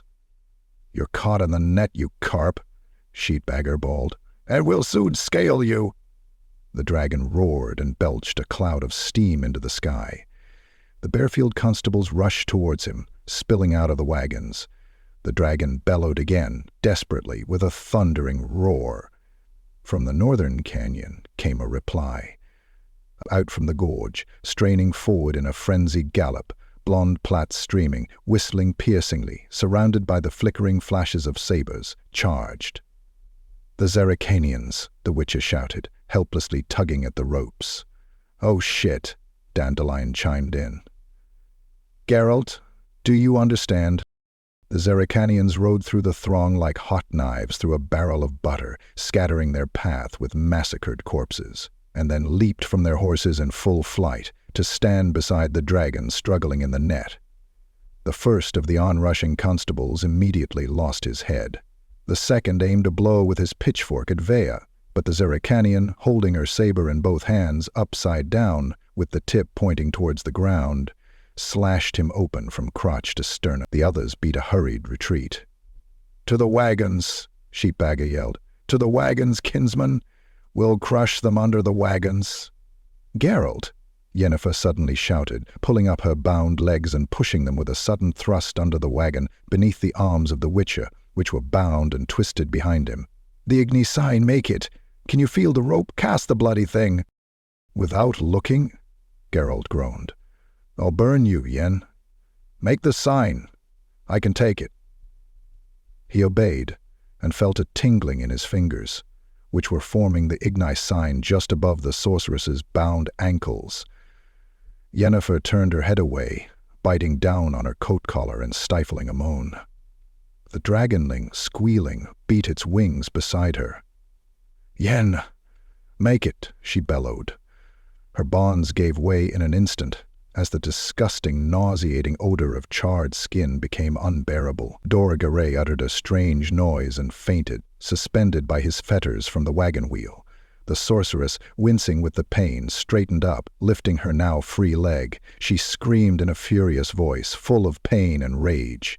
The medallion on Geralt's neck jerked as though it were alive. Yennefer straightened her thigh, waved her foot towards the charging wagons of the Bearfield Constabulary, and shouted out a spell. The air crackled and gave off the smell of ozone. "Oh, ye gods!" Dandelion wailed in admiration. "What a ballad this will be, Yennefer." The spell cast by her shapely little foot was not totally effective. The first wagon and everything on it took on the yellow color of a kingcup, which the Bearfield soldiers in the frenzy of battle did not even notice. It did better with the second wagon, whose entire crew were transformed into huge rough-skinned frogs, which hopped around in all directions, croaking comically. The wagon, now bereft of a driver, tipped over and fell apart. The horses, neighing hysterically, fled into the distance, dragging the broken shaft behind them. Yennefer bit her lip and waved her leg in the air again. The King Cup Yellow wagon suddenly dissolved into King Cup Yellow smoke, to the sound of lively musical tones drifting down from above, and its entire crew flopped onto the grass, stupefied, forming a picturesque heap. The wheels of the third wagon went from round to square, and the result was instant. The horses reared up, the wagon crashed over, and the Bearfield constabulary were tipped out and thrown onto the ground.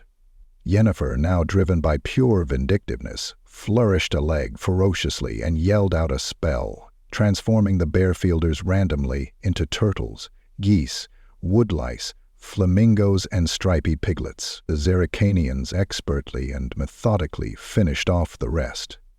The dragon, having finally torn the nets to shreds, leaped up, flapped its wings, roared and hurtled as straight as a ramrod after the unharmed and fleeing sheepbagger. Sheepbagger was dashing like a stag, but the dragon was faster. Geralt, seeing the gaping jaws and razor-sharp flashing teeth, turned his head away. He heard a gruesome scream and a revolting crunching sound. Dandelion gave a stifled shout. Yennefer, her face as white as a sheet, bent over double, turned to one side and vomited under the wagon. A silence fell, interrupted only by the occasional gaggling, croaking, and squealing of the remains of the Bearfield constabulary.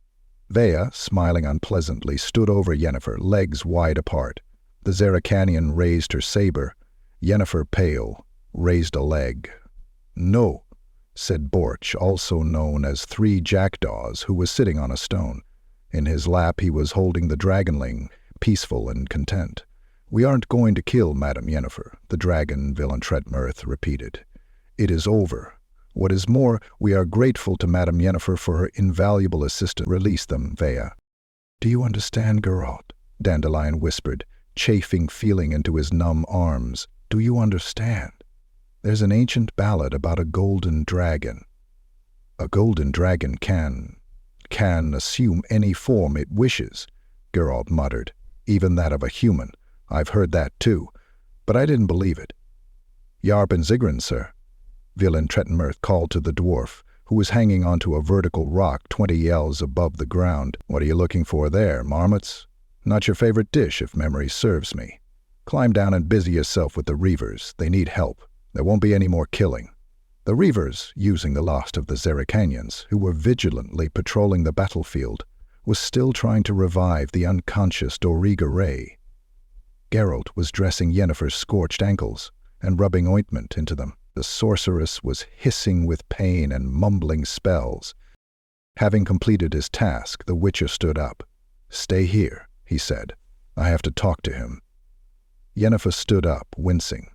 "I'm going with you, Geralt," she said, linking her arm in his. "May I, please, Geralt?"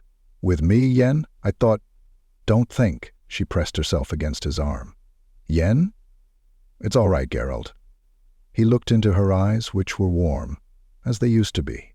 He lowered his head and kissed her lips, hot, soft, and willing, as they used to be. They walked over.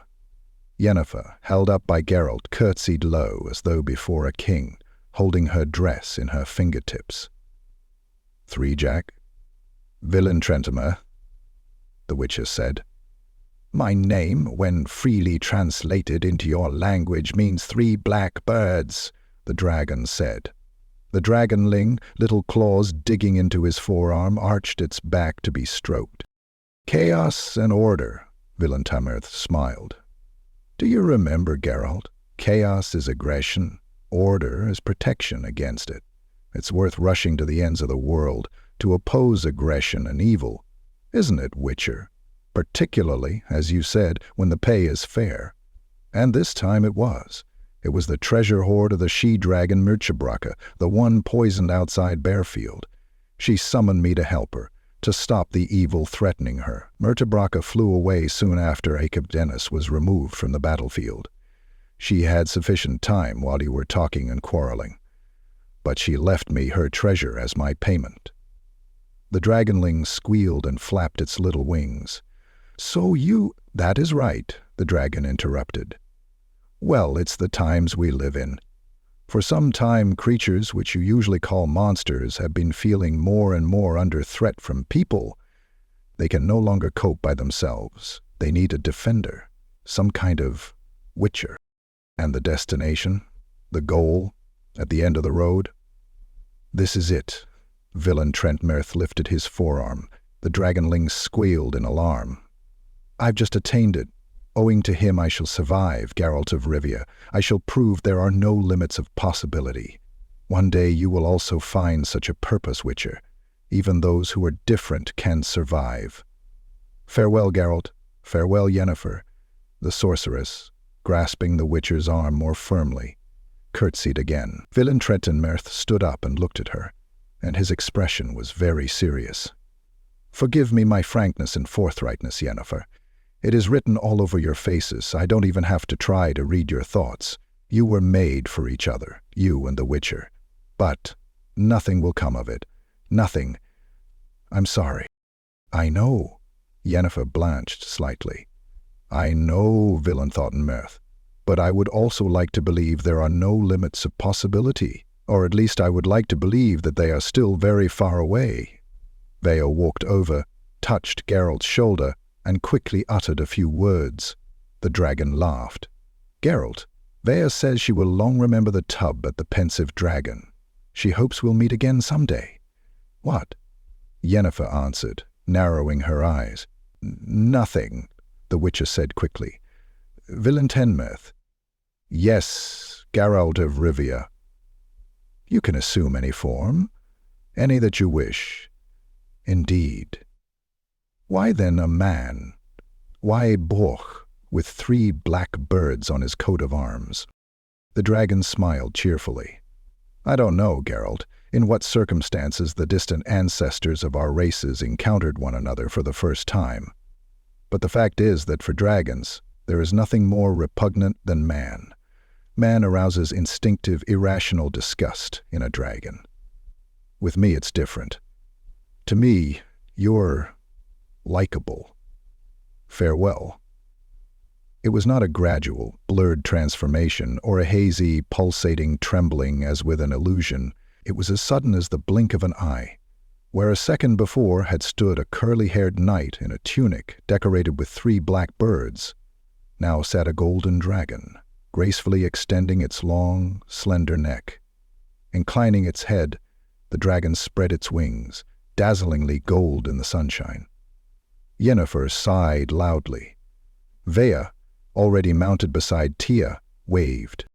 Vea, the Witcher said. You were right. Hmm? He is the most beautiful. Thank you for listening to Sword of Destiny, Part 1. If you enjoyed this journey through the Witcher's world, be sure to subscribe, leave a comment, and stay tuned. More parts are coming soon, because sometimes the sword cuts both ways, and sometimes it chooses who holds it.